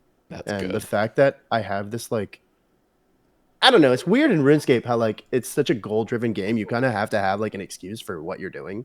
You can't just say 100%. like I'm doing this. Like, And as a so, like, streamer, I tell you them, literally like, have to, you have to make up some shit. exactly. If you don't. Yeah, Bro, I feel like it's people- definitely as a streamer, you know, like you gotta have this thing. So I'm like, oh, you know, I'm hella dry for the pet, so you know, here we go. Like, today's the day, and then like every time I sacrifice a game, oh, I guess we got to do another test tomorrow. Oh shit, man. Andy, Alright. it's funny. It's funny you say that because it's like when I do a farm run recently on the main game with the iron, I've been putting in the jute runs for the drift net, and people are like, people come in, why the fuck why are you going to hops patches picking up jute? And I'm like, man, you just wouldn't get it. Drift nets, bro. The EHP. I'm telling you, I hate fishing. Come on. And like We some gotta people get our just goals, man. people just don't get it. Okay, You know? so It's crazy. driftnet fishing sucks ass. What the fuck? You're genuinely farming. Yeah, what are you jutes. doing with that? Dude, I'm telling you, you know what's No. Driftnet, listen. driftnet fishing sucks ass. Listen. All you have to do, you tag the fishes. No. Okay, continue, and then I'm gonna rebuttal this shit. All you have to do is click the fishes. I think I have had some of my best streams chatting with chat, doing driftnet because I can turn my fucking brain off. I don't have to think. I don't have to do. All I do is click the Dude, blue boxes. Okay, I understand. Maybe okay, it's not even a maybe. It's guaranteed that players are wired differently. But Jesus Christ, driftnet fishing reminds me of aerial fishing, where it's just, yeah, you can make the same argument that's brain off. You just fucking click the blue squares. But like, dear God, there is no rhythm to it. It's just fucking spam clicking. It's just unbearable. And It's and unbearable. you could almost like compare that to like the way you look at leagues. It's ADHD mode. All I do is click. All you do is click, and it's true. it's something about, and you know what it is, Sater. It's What? the fact that the better you click, the higher the XP is. I'm getting 100. I'm getting like 100+ K. Okay, Hunter it is XP good. It is and good XP. 75K XP It- fishing at the same time. It is And good. the better you click, the higher it goes, dude. It is like like when you look at Temple, it's like 2.5 EHP. No, it It's is. insane. It is good XP. For Ironman. That's the only reason that it But has. at the same time, I run out of nets very quick. You do about 100 an hour. You do have to keep this up. Okay, let's go to the Twitter topics real quick because I'm seeing one. Well, there's some I'm just gonna fucking skip straight up. But here's one from Tasty Life. I wonder what Oh those are. boy. Uh-oh. You've just won $1 billion. You know what I fucking hate is the billions. Like, stop. Like, why does it have to be so extreme? It's the same shit my little brother does. He makes these like absurd. Like, if you had a fucking $10 trillion, what would you like? Shut up! Like, it's too Yeah, much. give me like a 20,000 or 10,000. Like make it something like 2 million. So it's life changing in a sense, but you can't just buy a yacht. You know, like I could appreciate that, but okay. Anyway, I'm gonna read this. You've just won $1 billion. How do you quit your job, and how do you spend that first week? How would the answer change if you could not consume drugs and alcohol, buy hookers, or gamble? Fuck gambling, that, by the way. Like, God, like, okay, I can Why understand. am I gambling if I got $1 billion? You know? Literally. It's like the thrill of it, but like, dude, like, okay, I can understand if you have a gambling addiction, you're actually just like, you just need it because you can't control yourself. That's one thing, but like, why the fuck would you choose to gamble when you have $1 billion? You're just gonna lose that shit. Anyway, how would you guys respond? Hamza, you go first. Well, As it turns out, I happen to have a crippling RuneScape addiction. So I'd buy probably a just bunch of play a lot of. RSGP. I'd probably just play a lot. Oh, dude, I'd play the main account. You'd see me with a Blood Fury on at all times. I'd be rocking the dragon darts. I'd be chinning everything. Bro. I'm sorry. I just need to say this. Like, if somehow I had $1 billion, I would play a main. No, I probably wouldn't. But like theoretically, if it's like a different reality timeline, what would be the most addicting thing to do? Would be to buy a metric fuck ton of bonds, cash them all out into like, multiple trills of like 2.1 trill, platinum tokens, basically, like max platinum tokens. But then what I would do is I'd spend it all on dragon imps. And what I would do is farm elite clues all day, and I would just spam dragon implings. Like, I wouldn't even wait. Like, I wouldn't like open them one at a time. No, just fucking spam the shit until I get it. Like, how addicting. Like, I'm a clue addict, so in my head I'm just thinking that would be fucking nuts. You'd be getting done like 12 elites an hour. It's like every 5 minutes just another elite done, because you just go to the bank, spam the shit, go. Like, oh my god, that'd just be the most viable crazy shit you can do. Thrilling. I would love that. That'd be insanity. Anyway, honestly, if that was the case, I would just have a million purple sweets in my inventory and just carry all the e-girls at Tob. What are like the most luxurious thing? I feel like there's not enough. There are not enough luxury items in OSRs, and I mean that. I feel like it's purple sweets, Blood Fury, kind of all dragon ammo, obviously.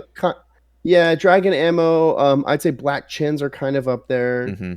Did we say blood runes? Okay, here's the problem. They need more of this luxury stuff because everyone's getting filthy rich in RuneScape. By the way, I'm not forgetting this topic we're on, so I'm just making a tangent. But like, one thing they need: Zenite bolts. Zenite bolts. And they also need something higher than dragon ammo, like dragon darts and dragon arrows. They need something that's luxurious. I'm talking like, 80K a pop. Like something that's like, you're going to fucking use this shit because you're a rich ass motherfucker and you're going to be doing hella DPS. Like, yeah, it's not going to be double or anything, but it's going to be a significant buff. It's kind of like the luxury of like using Onyx Bolt E's. Like, imagine actually just shooting those unironically on an Ironman where you can just alch them. But they need something like Zenite bolts, and they need something like higher. They need higher tier ammo for those kings out there and queens.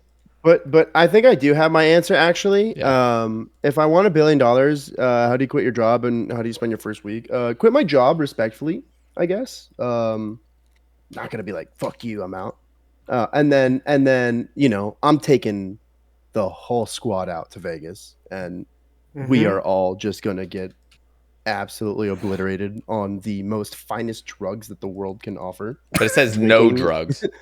Oh wait, no. The first one. Okay, yeah, you're right. Yes. The first answer. We're drinking the finest alcohols, doing the greatest drugs. And, 3-star Michelin restaurant. 3-star. And you Michelin go restaurant. there and without a reservation, just hand them a wad of cash. Be like, no, dude, I don't give a fuck that I don't have a reservation. Right here now. You go as an extra $2,000 right here. Get us in right now. They paid me $20,000. And then how would the answer change if you couldn't consume that? I would do the exact same, except just say, you guys all do this. I'm going to just be at the spa.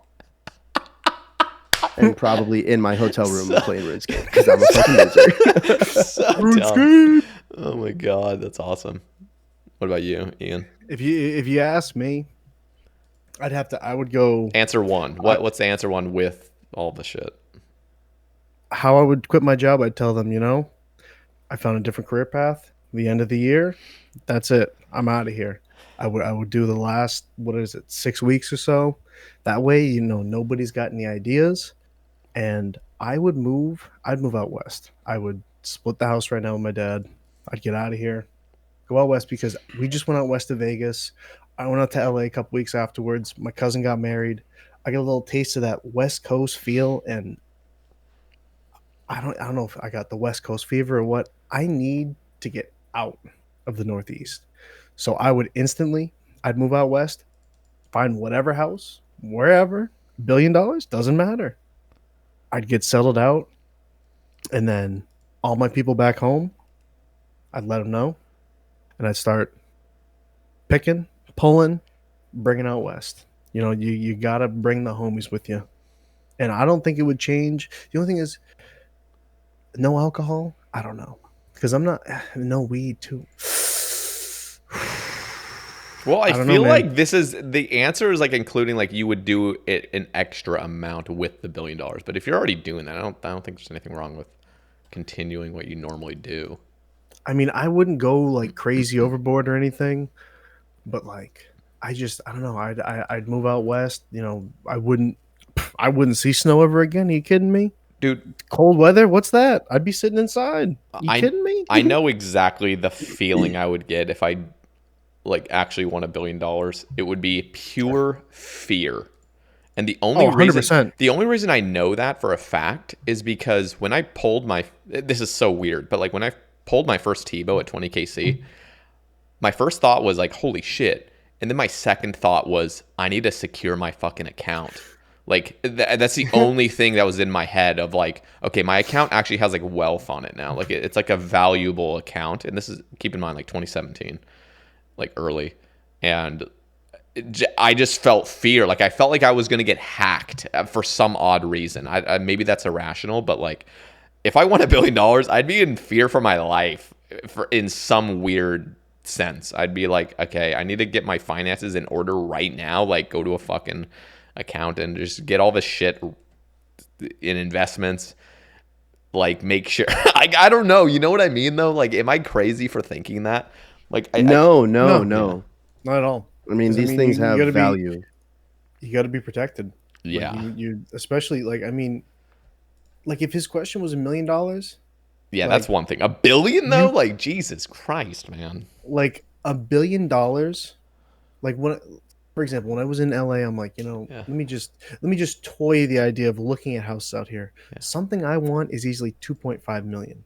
You can't buy that with $1 million, but with $1 billion, you could buy 100 of those. Just chill. Next thing you know, you buy those, your $1 billion turns into 5. Dude, it's crazy. Imagine, you gotta invest, and that's what it is. Imagine you were aware enough to have bought like 50,000 Bitcoin in 2012. That too. Just imagine Insight.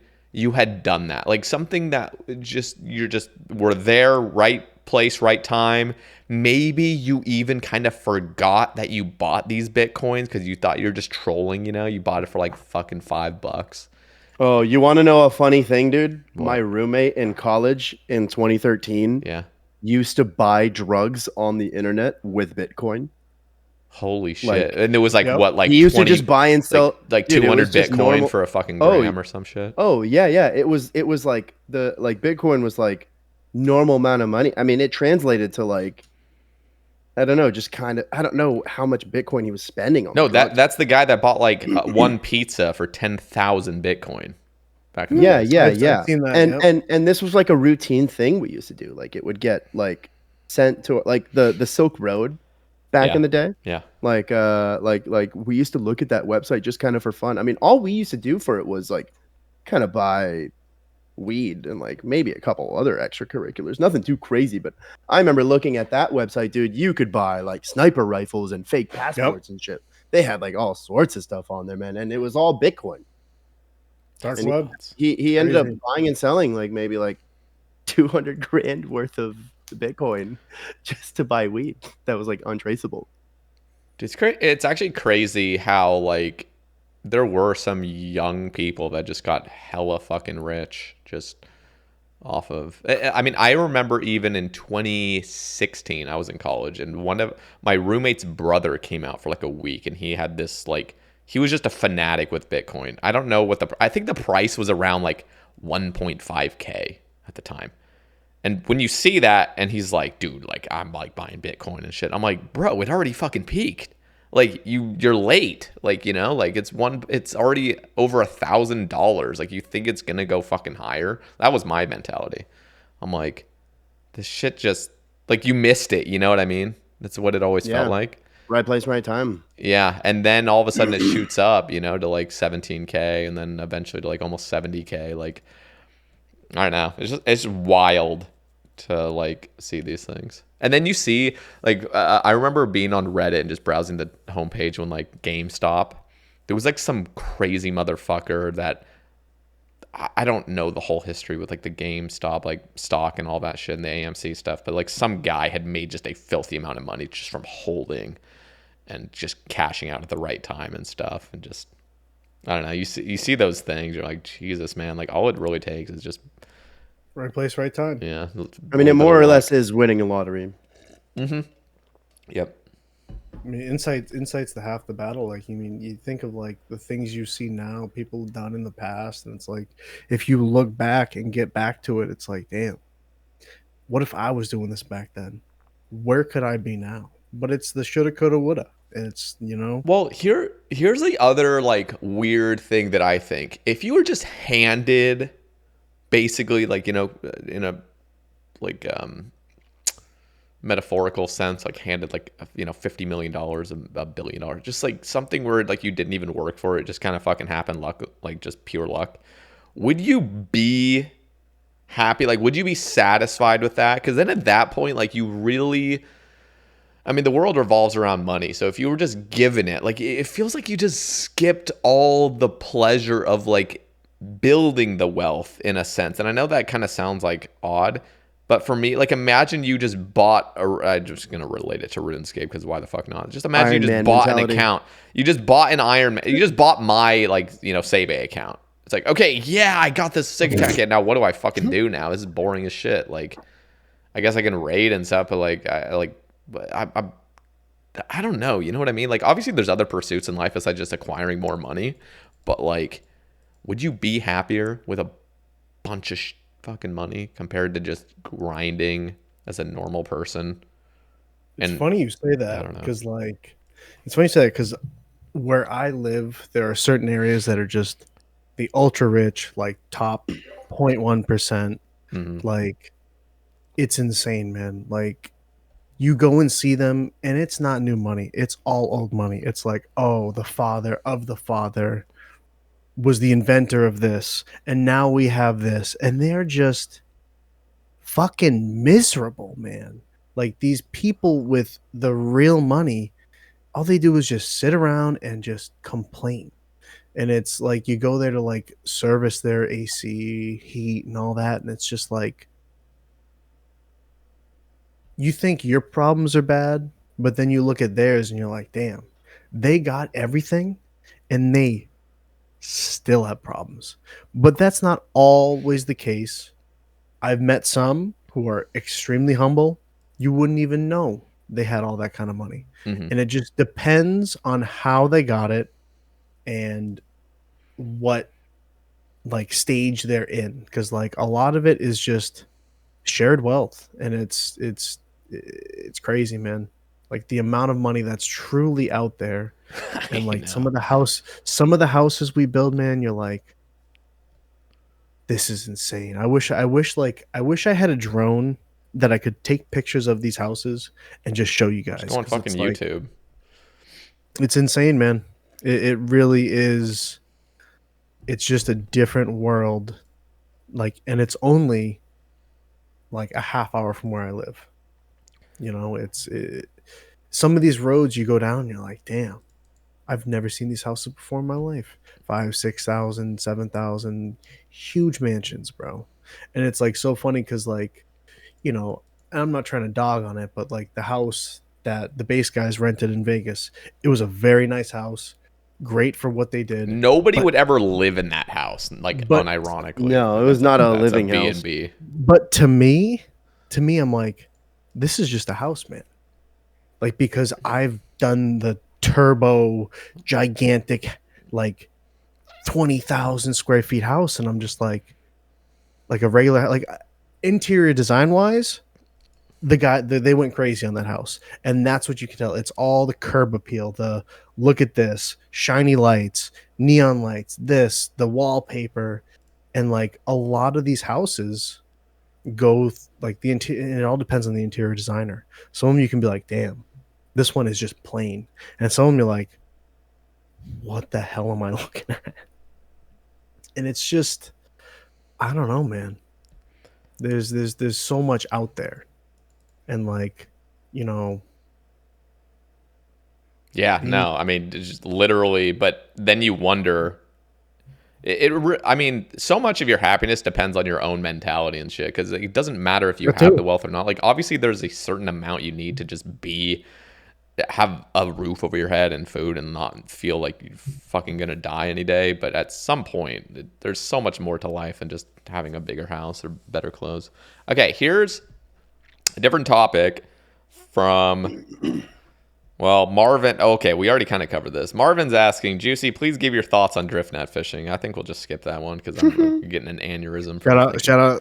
Shout out, Marvin. That's my boy. He's the only one. I will say he's. Oh, that's Marvin. I just fucking read Marvin Heemeyer. Like what? Well, that's it's because his normal accounts is. I'm pretty sure he's banned forever on that account, making the. What did he do? What did he do? He just made the bomb jokes, you know. Oh no. So no. He's just joking, bro. But the drift nets, I think he is the only person that understands like the longevity of them. Everybody else is like, it's the worst what are you method. Doing here? Like, I understand the XP. It's one of those things. It's just like, this is horrible. This is horrible. Okay, Hamsey, please give your thoughts on the appropriate length of the V for a button-up shirt. How many buttons down? Oh, I think he's asking this because I think I know why he's asking this, dude. Because at TwitchCon, I was just kind of rocking those button downs with like where the shirt's kind of like just fighting for its life, you know.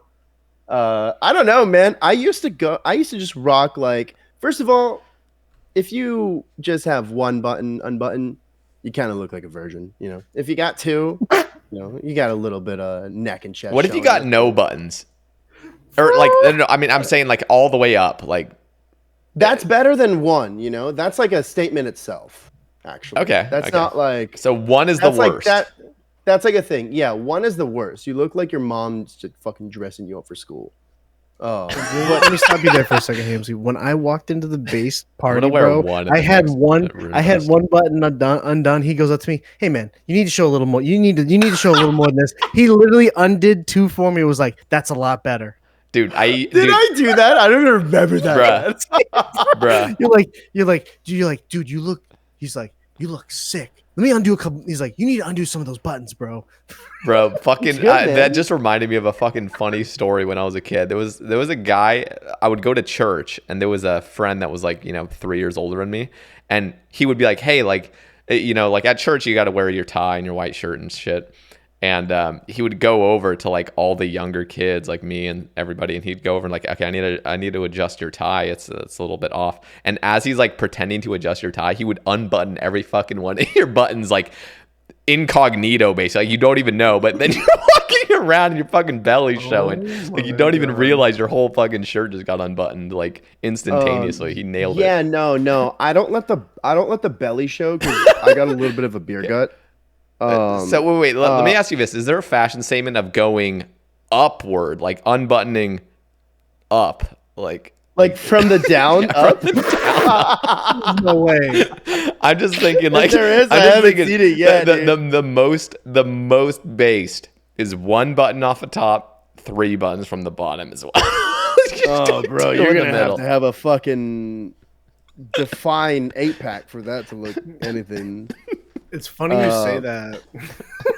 When I'm on I have a motorcycle, and if I'm wearing like a flannel or something, I've done that before where you just do the top button and you have the rest done because then it just flapping behind you like a cape and it looks hilarious. Fucking Batman. All right, so I just went down and counted. Okay, it's 3 because I just got back from a Miami trip this last weekend. Mm-hmm. And I have the bottom 2 buttons buttoned and the rest. Holy shit.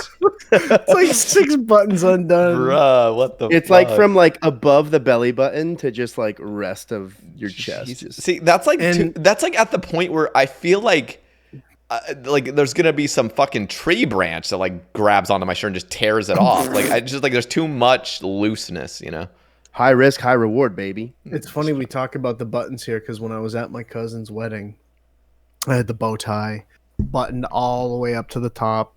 We're dancing, going crazy, and I'm a big dude. You know, I'm not WideJuicy for no reason. I'm probably like 250, 6'3", and like you get moving. You're wearing the suit pants. You're wearing the tie. You're wearing the shirt. And it's like I was dying, so I undid the bow tie. I went one button.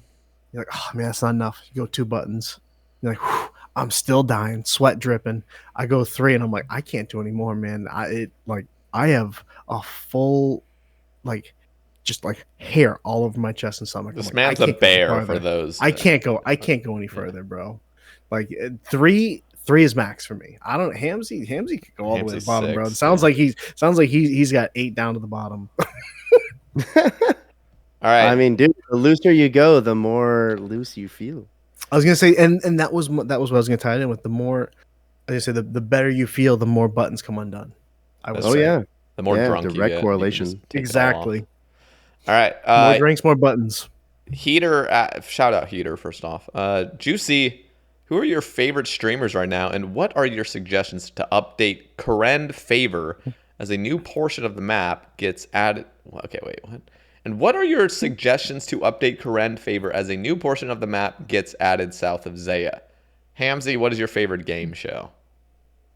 So Heater's a little crazy on that second part. Favor shouldn't be a thing. I think it isn't going to be a thing. Did you know that? That's crazy. They're deleting it. I was gonna say, I think you should do the quest that correlates with the area. That's it. You know, you're done. On leagues right now, I have the Hasidius done, and I have Arceus done.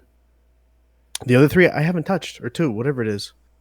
And it's just like, that's another thing about leagues is like you have to do that stuff all over again, like the quest, the favor. Yep. This. Fuck that. Fuck that. ADHD mode. ADHD man mode. So to update Kurend, fix the drop rates for solo purples at chambers. And that's I agree. I've actually been rambling about that shit. They got to make purple rates more achievable. Like, just, I'm sorry, I don't give a fuck about the economy at this point. The rates are too absurd. They just are in relation to everything else. And the thing is, it's the first iteration of a raid. Like, things can be updated. There's going to be raids 4, You're raids 5, just raids a 6. complaining Iron Man. I am literally I've achieved all Qneeks. I should be the one saying fucking like make the drop rates worse. Like, I already got my shit. For that, like I said, that's the only thing I would change about Kurend. The favor, get rid of it. And favorite streamers, I mean, we can name them all day, but we'll just name a couple off top. Let's hear 3. Let's hear 3. You got Ubru. That's my dog right there. Actually, you know what? Like, all things considered, that's my cousin, bro. I found out recently that he lives around the area where my dad grew up, and his dad and my dad went to like opposite schools, like one town apart from each other. And Ubru went to the same high school my dad went to. So that's my cousin. Shout out. And then I'd say, obviously, Prison Joe. That's my boy. Watching him for almost 3 years now. You know, it's just like, that's my boy. And then 3, I'd say someone I'm watching a lot now, I would say would be Qneeks XO. She's been going live a lot during the day. She's fucking funny, man. She's good. And she's got great vibes. I just popped in like recently. 100%. She always, the only thing is like her chat might be a little bit horny, but she plays along with it and has good conversations with them. I got a screenshot the other day when they were talking about, she was talking about like she's on her period and she's like, I don't give a fuck, I'm gonna complain, blah blah. And I'm like, real, you should tell people how you feel and not tell people about your period. Well, I mean, like, you know, like not sugarcoat things. Yeah. Like, real talk. It's great vibes in that stream. I loved it. And what was it? Some dude was saying, I got a screenshot of some dude saying, I push on my girl's stomach and act like she's a ketchup packet. And I was like, what the fuck, bro? I got a screenshot of that with her cracking up laughing. He says going live tweet. It got like 15 likes. Fucking hell, man. But shout out Qneeks, man. She's got no filter. She's a lot like me. does not care. And shout out. Hamsey, But I'd say that's top 3 right there, right now. Hamsey, what is your favorite game show? Dude, my favorite game show is watching Heater roll the dice on the craps table. Oh my god. At the casino. Dude, I heard he made bank. Dude, he made fucking everyone bank, bro. He was just printing money for everyone. He was the golden child, dude. Like the app, like, dude, people were just giving him money for no reason. Like all he was doing is rolling the dice. And like he is just hitting the numbers that we needed to hit. I don't know how someone can get so lucky so many times in a row. Like you've got all these people just hugging each other, jumping together, celebrating in joy. And like he is just absolutely printing money for all these people. The most popular guy at the casino that night. Shout out Is that a game show? I don't know if I really answered the question. Yeah, that is not a game show. That is not. I don't know, man. I don't really watch game shows. I was gonna say, is your favorite game show anything that's playing at a Denny's? Like any fucking game show? Dude, there? yeah. Probably your favorite. I mean, yeah, absolutely. And if they put on Gillinor games, then fucking throw that shit right on. Who watches game shows anymore? First off, who watches TV? Yeah, not really. I don't know. I'm trying to think if there's like something that we had. I'm like thinking back if there was like something we thought of that like I said to him that triggered that question. I will just say like game shows wise, it's not really a game show, but like I'm thinking like competition show. I guess it is kind of a game show in a way, but I like Master Chef. I know that's like the most basic fucking answer, but I feel like too many IRL like streamers started like watching that shit, and I had no real interest in that stuff, but I actually became like fascinated with fucking watching that for some odd reason. I don't watch it like regularly, but I remember I did have a phase where I was just being recommended on YouTube like all the fucking best highlights and stuff. I was like, I unironically enjoy this. I don't know. Honestly, I don't really watch any game shows. I'm trying to think. Maybe there was like some conversation we had in Vegas that triggered that question, but I can't remember. I was drunk. He could just be pulling shit out of his ass. I mean, with me, man, my favorite game show, I'd say, Family Feud. Something about Steve Harvey. Some of those answers, man, hilarious. Family Feud is pretty good. Do you guys remember America's Funniest Home Videos? Oh yeah, man. That was like, the best on Sunday nights. There was something about not having the internet just give you whatever you want all the time, because back in the day, like I'd go to school, I'd come back, and I was one of those, like, we didn't have cable, but we had like the basic channels. Every single weekday night, we would watch Malcolm in the Middle, into The Simpsons, into Malcolm in the Middle again. It was a 2-hour like session of it. And like I fucking miss having that schedule of like you watch it at this time, you know what I mean? Like nowadays you just get too much freedom, I feel like. It's just like we gotta go back to the olden days where, well, I guess technically streaming is kind of like that. If you're like a regular streamer, people do have to tune in at the right time. But dude, I have this conversation all the time. We were the last. I know you guys are a little older than me. I'm 28 right now. I'm 28. We were the 29. last. Wait, when's your birthday? I have to know now. August 27th. That'd be 30. What? August 27th. January for me. Okay, so you're turning. Wait, you're turning 30 in like 2 months. Yeah, dude. Damn. So I'm actually, yeah, I am too. I'm 2 months older than you. WideJuicy. I'm turning 29 in June. Yeah. So. God damn it! I'm turning 29. Fuck. We're old, bro. But fuck, dude. Like, dude, imagine turning 30. I say this all the time. We are the last generation. We could speak for like people 2-3 years between us, but like we're the last generation to experience life before the internet. Like, I know. I think it was like 2nd or 3rd grade we got a PC at my house. Yep. I barely used it because it was dial up. Terrible. You go play stupid little games on like Nickelodeon, whatever. It wasn't till like or Qneeks Wizards 101. That too. Yeah, he would play. It wasn't till like 2004, 2005. Like you log into RuneScape, you know, you're going on YouTube, all this, and it's like we had almost 10 years of no real full internet interaction, and now you look at kids, you look at them out at like a restaurant, they got the fucking iPad in front of them. Dude, You they're in got, their crib on a goddamn iPad. that's, Like they're and that's what I'm saying. It's so it's insane to see with your own eyes. Like, I mean, we had the same thing. I had the Game Boy. Yeah. It's not as interactive. It's not as this. It's not as that. The problem is like, what's wrong? This is my concern. And apparently this happens every goddamn generation, where every generation of boomers, and I consider myself a boomer already, looks at the 100%. next generation. They're like, they're failed. Like they fucking, Yeah. like they're There's always doomed. going to be that. Like they're fucking doomed. Like their brains rotting and all this shit.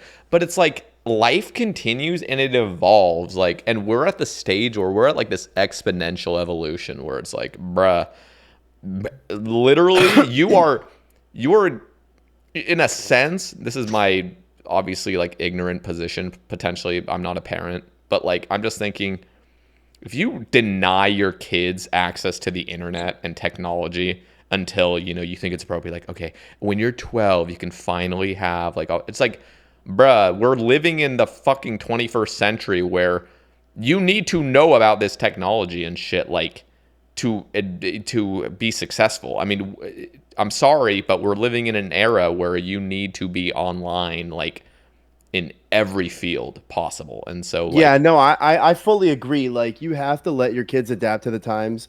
I mean, they said that about millennials. They said that about Gen Z. Like, oh, these kids have screens in front of their faces all the time. They're gonna amount to nothing. I don't know, man. As some a of us millennial do, dude, including myself. But yeah, continue. but I don't know, dude. Like, they've said that about younger generations. And as a millennial, dude, I look at Gen Z and I kind of like, dude, these kids are gonna change the fucking world, dude. Like, I look at like the people. Like, I look back at, I keep up sometimes with like the news that's going on in like my local town with like the high school and stuff, and these kids are all getting super involved in protests and politics, and they're all like super involved in the community and making a change in the world. And I look back at myself at that age and I was like, dude, I did not give a fuck about anything that was going on outside of what I was doing this weekend when I was. You're also just, there was no internet either, and so yeah, you're just going on your local news channel. So like the fact that they're so involved and like thinking about like what's going on in the world is just that's enough right there for like to make a big enough change. To be fair, Hamsey, you're in a very political area, being in DC. So I get this is true. I don't know what other areas are, but I am also comparing my, like, I mean, it's the same area. I'm just comparing like what my age group was back then to the current 100%. Thing is like, are you guys optimistic or more pessimistic about the future of humanity in a sense? I know that's like a deep question, but like, personally, I'm optimistic. I think like everything's low-key getting better, especially when you like start studying history, just like fucking learning about the Middle Ages. Like, Jesus Christ, dude, it's just fucked up things are. I mean, technically, still a bunch of fucked up things are happening today. Like, there's always fucked up things, but it was bad back then, man. I'm definitely the opposite. I see things for what they are and what's going on out there in the world, whether it be across the sea, right in your local town, everything, it's fucked. But I mean, that comes from the way you think on a day-to-day basis. If you were optimistic going into every day, you could see the world better. Me, I find it hard to find some positives in some days, but things do work out eventually. So you do have the long-term optimistic view. Yeah, that like, kind of is my like view at the end of the day. Like, life is going to figure itself out. Like, the world's not going to 100%. End. It's always going to keep going. I have things on a daily basis that make me lose my faith in humanity. I also have things that save my faith in humanity. Like one of those things I just touched on is like seeing younger kids just like much more involved in shit that I did not give a fuck about when I was that age. But also, you know, you also see like way more crazy, ignorant people that like are just, they don't even look like real people to you. You know, they look like people that are in like a simulation. Like you're a character created. Like there's no way you're this NPC. stupid. But Yep. yeah, NPCs. But I mean, it's a give and take. I think life is just always going to go on. So I guess overall, I'm like pretty optimistic. It's kind of like, so I heard this thing, like, I don't know what you guys think about people trying to like live longer and like the science behind it, that are trying to like stop aging entirely to the point where you're basically like, what is it called? Amortal, where it's like you could still die if you get hit by a train, but like you're not going to die to like natural causes. But I'm like, that would be so odd to like, because we're almost at that time where technically like some people living today, if they're like rich enough, they are at the spot where like that technology put, you know, assumedly will get to the point where they can just continually like take these better medicines and eventually just, like, some people alive today might live forever, but who fucking knows.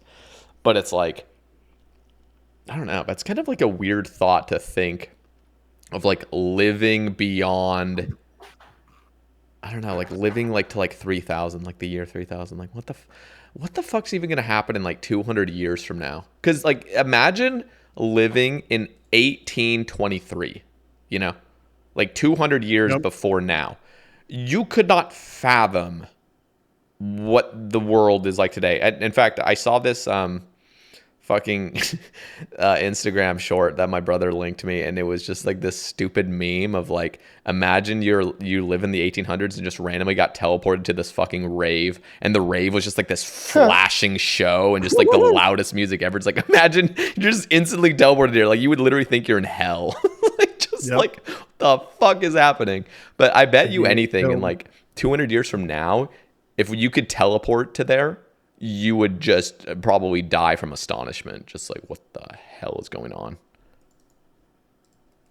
I don't know.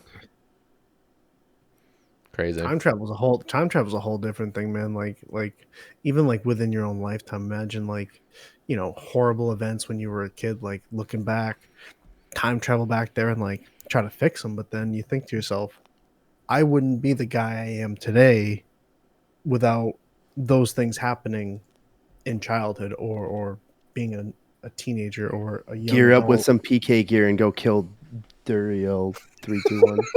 That too. We can go back to the insight. It's like, you know. Well, here's a question I have for you guys. Do you guys wish that you could have been born in a previous time period? Or are you happy with the time you were born? 100%. You're happy? You're satisfied? No. I mean, growing up in a different time period. I think. What time period? Though? Yeah.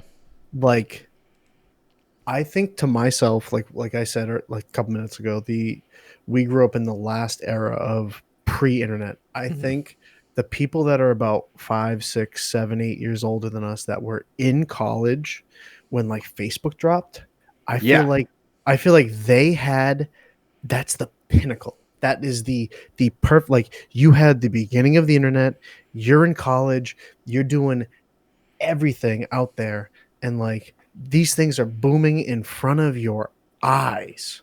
Yeah, and you like, had techno music before fucking Avicii and Tiesto and shit. Holy shit, you're right. You had if you were a real raves. If you were a teenager in the mid 90s, like holy shit.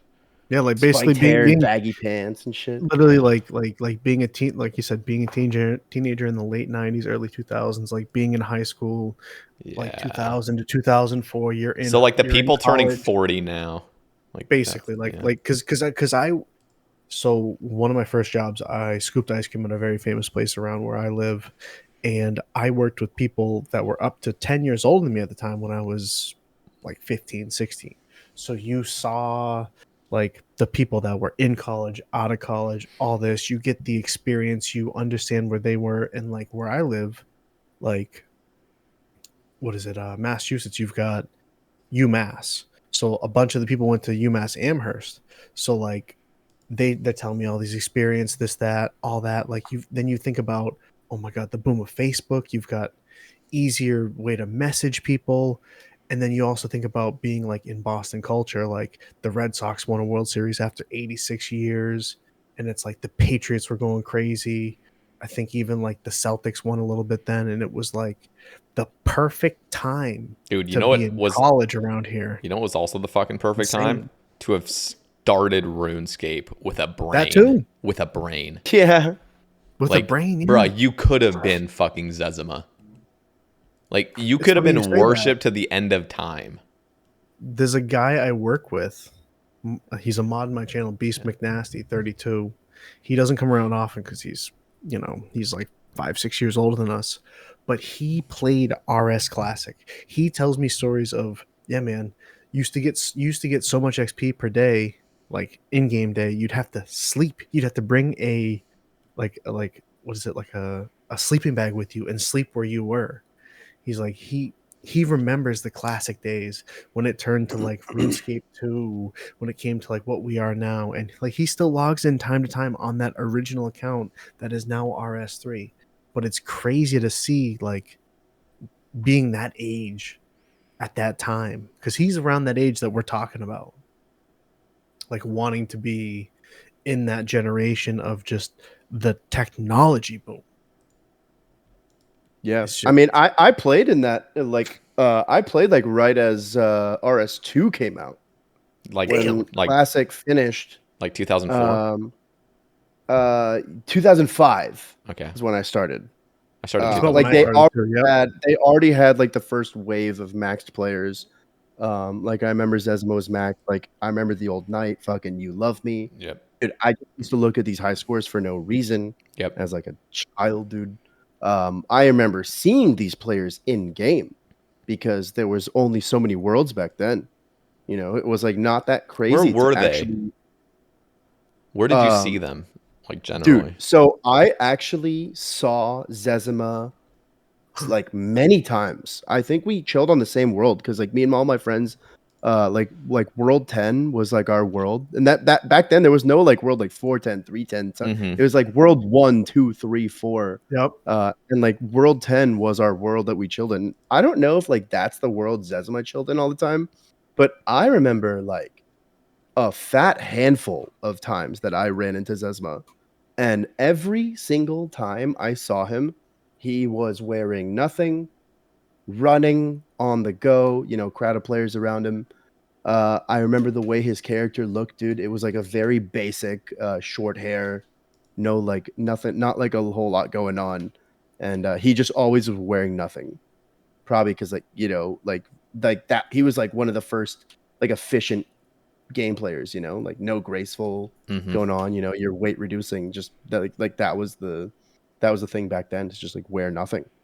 Like he was just always running around, never talking to anyone, you know, people always just crowd around him, talking to him, saying all the stuff, and he just is on the go, ignoring all of it.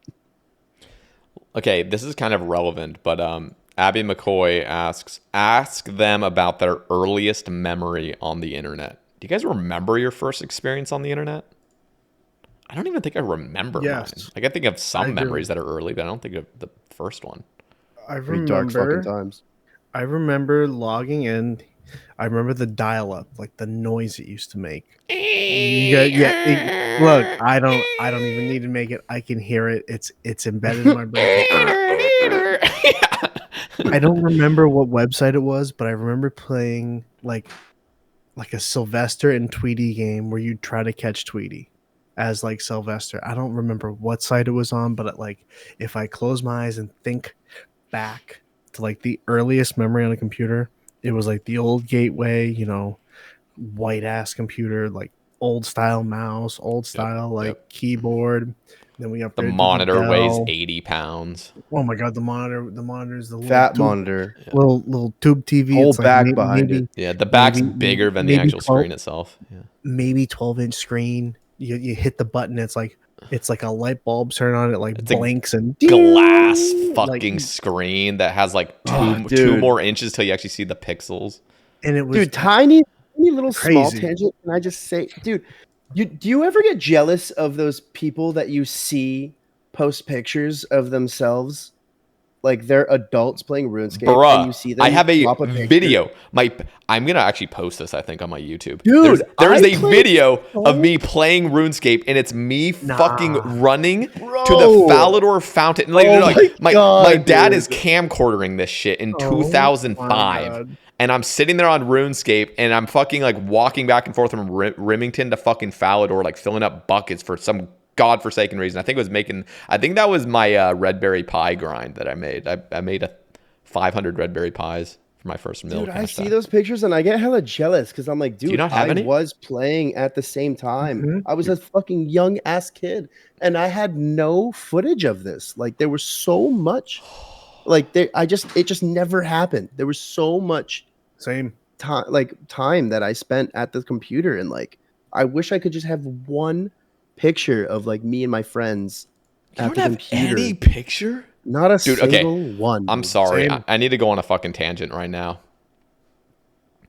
Did you know I sold a RuneScape account when I was fucking 11 Oh my to my god. to my IRL acquaintance? He wasn't even a friend. Like, I went over to his house after school, and I just walked over there, and he would like we played RuneScape, and my account was like better than his, but I mean I'm talking like fucking like 60 combat, like just dog shit. Like, you know, I probably had like 500k bank or something. And I was like, yeah, I'm not really playing RuneScape until like the summer, basically. And so I had this account, and I had like multiple accounts. I think I had like 3 or 4 accounts, but I sold it to him for $15. Damn. And that was bank. I mean, when you're 11 years old, $15, like, Oh, what would that bruh. have gone for? Oh, I would go to Winco. That's the grocery store. I'd go to fucking Winco and just buy like, you know, 3 pounds of gummies and just like some chips I and was some gonna say soda. candy. Oh, yeah, It's that's okay, all. dude. My big regret though, I sold an OG party hat, dude, from RS2. Oof. Like dude, I like the actual Like for Christmas real money? drop. Or no, for no, okay. for RSGP. You sold it before it like exploded in price? Dude, like I remember like the fucking Christmas drop, like one of the first seasonal events that ever happened, like Christmas party hats just fucking dropping all over the place. Like, I picked one up and just sold it. I had it for a while, dude. I did cherish it for a minute, and then I don't know, man. I was so young, dude. I had no idea how to make money. I was like mining coal and selling that, and like such terrible money, dude. And I just wanted quick cash and made a very terrible decision to sell a party hat for 200K. Oh my god. Damn. Or Santa hat. Sorry, not party hat. Never had a party hat. Okay. But I did also actually have bunny ears and a scythe. Wow. And actually, I had a Halloween mask too. Dude, I'm not gonna lie. Damn. Santa hat is the most, well, it was before OSRS came out and just destroyed that whole nostalgia Iconic. for it. That was the most iconic item. Like, I would see people with Santa hats, and I'd worship them as a kid. Yep. I would just instantly worship them. Like, I fucking love you. Like, I'll do anything. Yeah, I used to get worship, dude. I had my fashion scape for a while. I used to rock the black gold trimmed armor and the Santa hat on the top. Damn. And I looked like a fucking G. And then I was like, I'm gonna just sell this shit 200K so much. And it was like so short after that it went to just the multi-million. I don't know what happened, dude. There was like a spike where it just blew up, man. It's because they never Like, did it again. Yeah. they I think did- people just listen. realized, but like, They did the Christmas crackers. I think I want to say 2 Christmases. I think if you did the event, you got 2, but you had to use them on somebody else for them to get the item. I remember I used my 2 on people, and no one ever used it on me, so I never got the item. So like, Oh god. I wasn't there for like I think I played like a year or 2 after the original release because you used to see all the party hats everywhere, the Santa hats. But I think they did like a second basically run of them. You did the event, and you got the Christmas crackers, but you can't just open them. You have to use them on another player.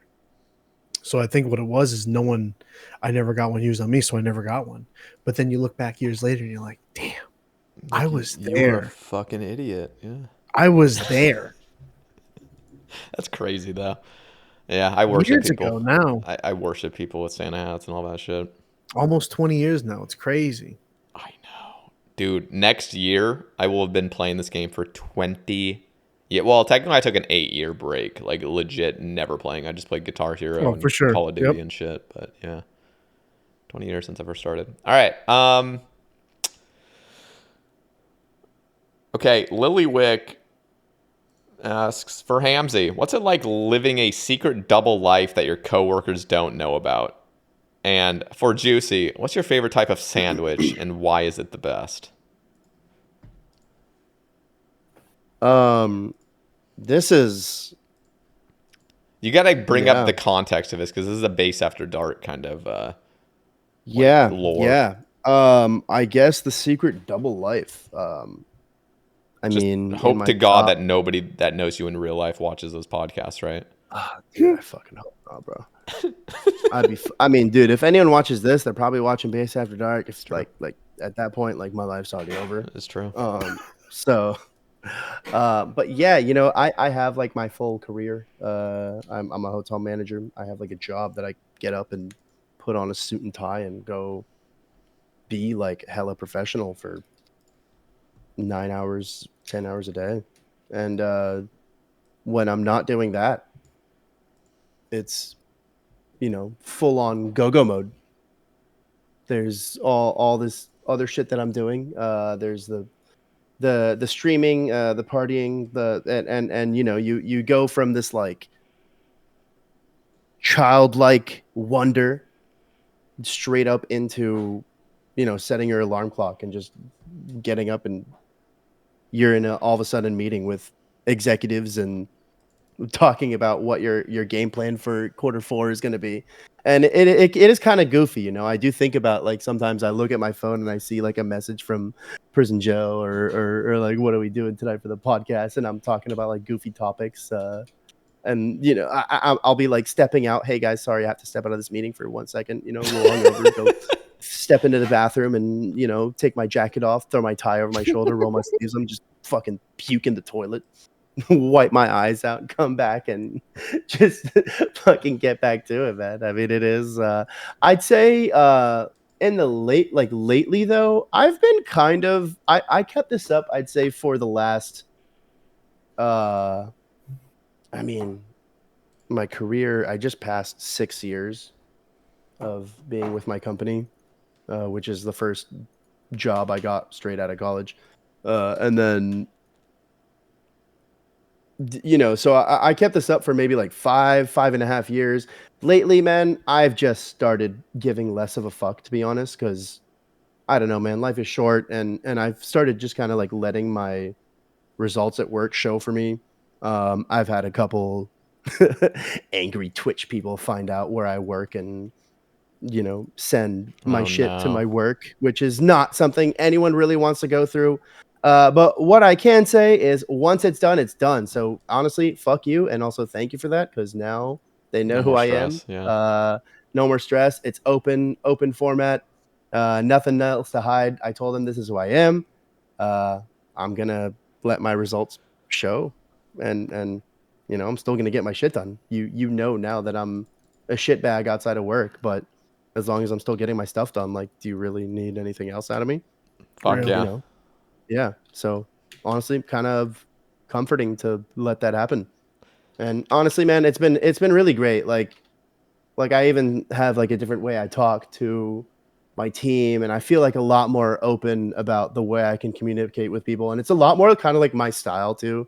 You know, like I feel like I'm like sending them like goofy ass memes and gifs and whatnot.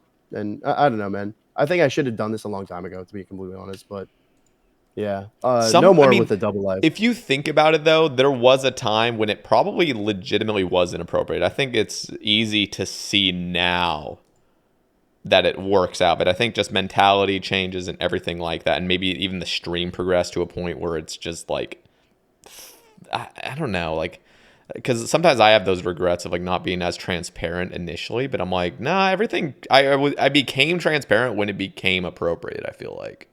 Yeah, yeah. And I mean, I'm not going to go full on like, hey, by the way, I was in Miami this last weekend doing cocaine out of a stripper's asshole. But like, I'm still going to be like, hey, you know, I might have. Be fully I transparent. mean, yeah, no, but like, I have less of a problem being like, you know, I'm a little slow today. I had a few too many beers last night. What are you going to do about it? All right, Juicy. What's your favorite type of sandwich? Sandwich? I mean, I'm not. Do I'm you not a huge make your own sandwich guy. sandwiches, or do you? Oh, really?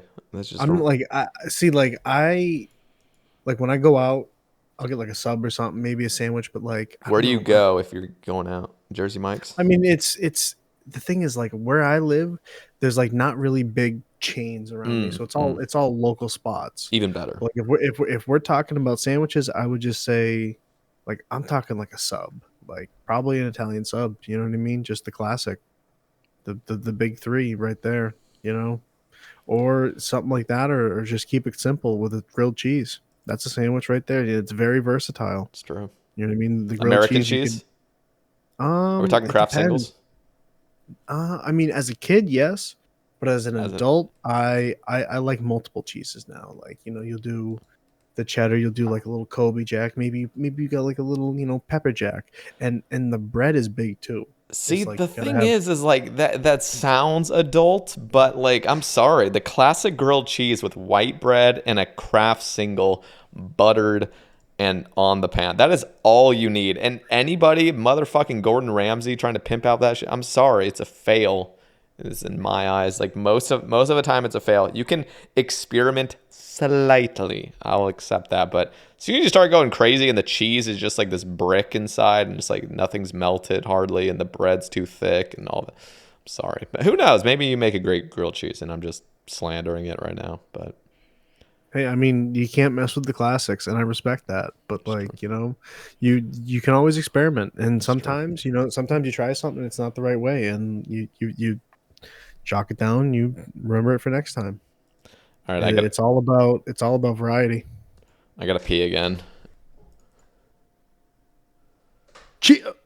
Sup? I was gonna say something else, but I was like, whew, I gotta go in a minute. Okay. Dude, yeah, I've actually been sending like micro speedrun pizzes like a couple times. That's I was gonna say because like I feel like Hamsey would have butted in on this point, but he just and I'm like, yeah, he's probably like staring at someone. My bathroom is like literally right next to my setup, and geez. I also got my AirPods in so I can hear. And you're probably drinking, so you probably have like a crazy full bladder. Yeah, I'm gonna go shot right now. Yeah. Let's go. Okay, I was saying this earlier. I kind of forgot, but like before the recording, dude, there's a fucking Wingstop that opened here, and there's never, like, I've never seen a Wingstop in Oregon before, and I used to be addicted to Wingstop when I was in Alabama, and they finally opened one up the road from me, like a couple miles up, and so I ordered. Oh, that's special. I ordered some. Is it as good as the one that you had in Alabama? No, and you want to know why? Well, it's good, but I had a horrible experience on DoorDash because I ordered it last night because I was grinding Veti on, and I'm like, I'm going to be up until like fucking 6 a.m, and I was. And so I ordered a 15, and I got always split mango habanero Louisiana rub fucking on my chest with blue cheese. Their blue cheese is insanity. I will never really get blue cheese anywhere else when it's like that packaged gross shit, but theirs is like made in house, So got it delivered. The delivery driver, so this is like, midnight, basically, like 11 p.m., 11:30-ish. And the delivery from placing the order until it arrived to me, keep in mind, this is 2 miles away, took 80 minutes. So the wings pulled up. They weren't even hot anymore. And 2 of the wings weren't there. So I only got 13 wings. And listen, that ghetto driver that pulled up, I swear to God, he ate 2 of the wings. I swear on my life, he fucking opened up the bag and just grabbed 2 of the wings and just fucking ate them and then like pulled up like, here's your food. There has never been a single time where Wingstop has scammed me wings. In fact, the only times it's ever been off is they've added more. So the one time I get fewer wings, this ghetto guy drops it off. I'm like, yeah, that's fucking hilarious. This motherfucker. I gave him a 1-star fucking delivery. Damn. I can do that because I live in an apartment complex. I actually I would genuinely get scared to like rate people poorly when like my apartment's just right there. I don't know. I just get like, like I used to just rate everyone 5 stars because I'm like, I don't want them to fucking drive back. Be like, dude, yeah, bitch, delivery, give me a. any kind of like food delivery gets like significantly harder if you're in a apartment complex. Yeah. Versus a house. Mm-hmm. Yeah. So anyway, but it was still good, but it's just everything was cold and I was missing 2 wings, but it still tasted great, I guess. Damn, man, I'm sorry that happened to you. As an avid DoorDasher, you know, I'm. Oh, do you DoorDash often? Well, like from the consumers. Oh. I thought you. I was gonna say, what are you doing? Like you're a hotel manager, fucking streamer, and a DoorDasher. I see. I had a severe DoorDash addiction for about 1.5 years when I was in pretty Alabama.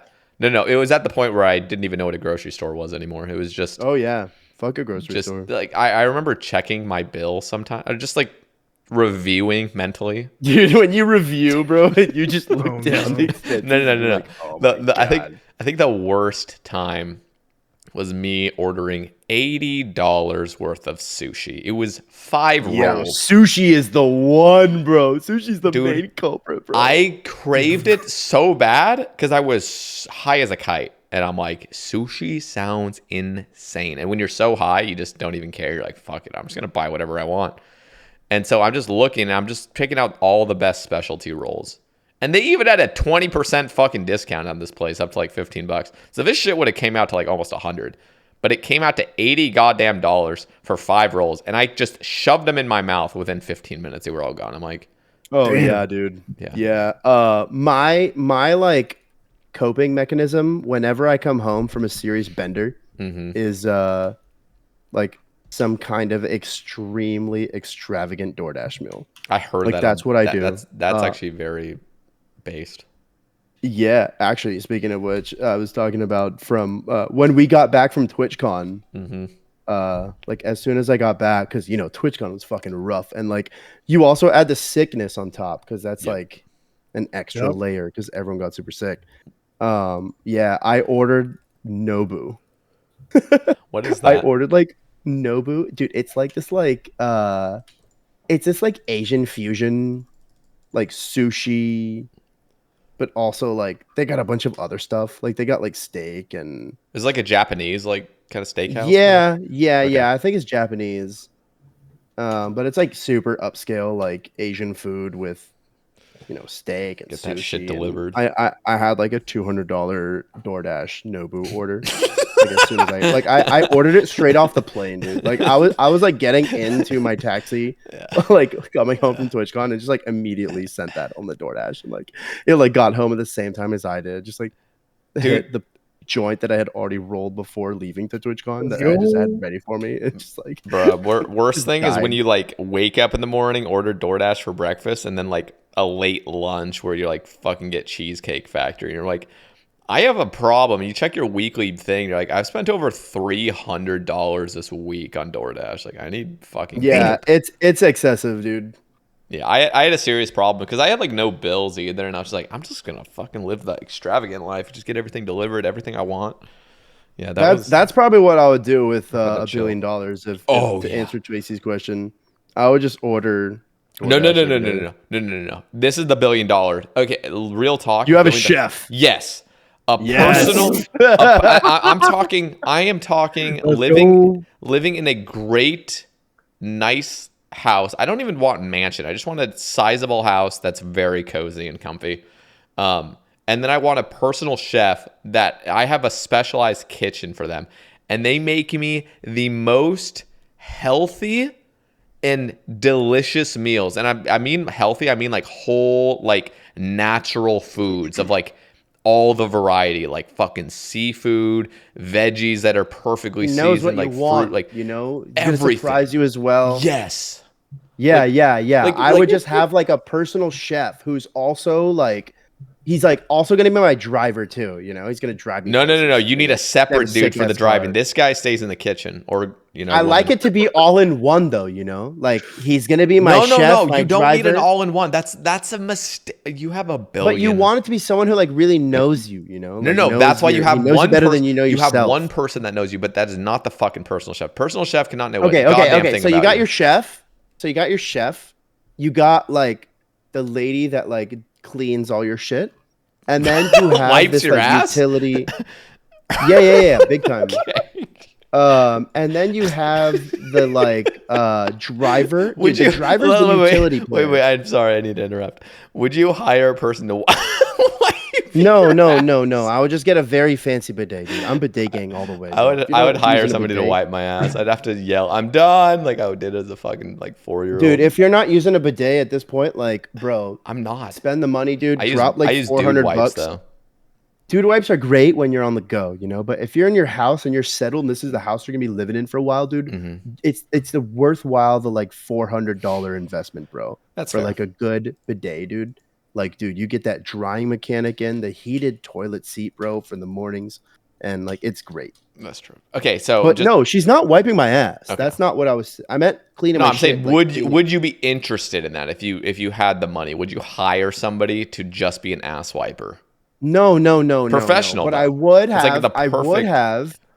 I say I'd have like a cleaner lady who's like just super cool and knows, like I know she's not gonna like steal my shit. Like she knows all my shit. Like she knows like my real life.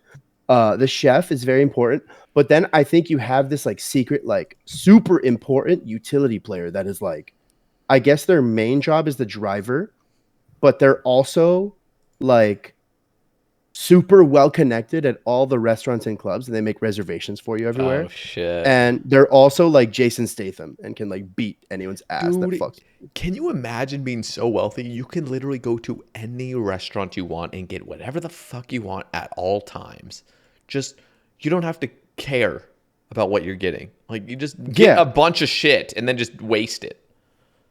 Yeah. Yeah, so this guy just does that for you. He just basically says like, "Hey, like God. I'm the driver. I'm like driving this big ass Suburban, and like this is my guy, and he wants to come into your restaurant, and I'm also gonna beat your ass if you don't."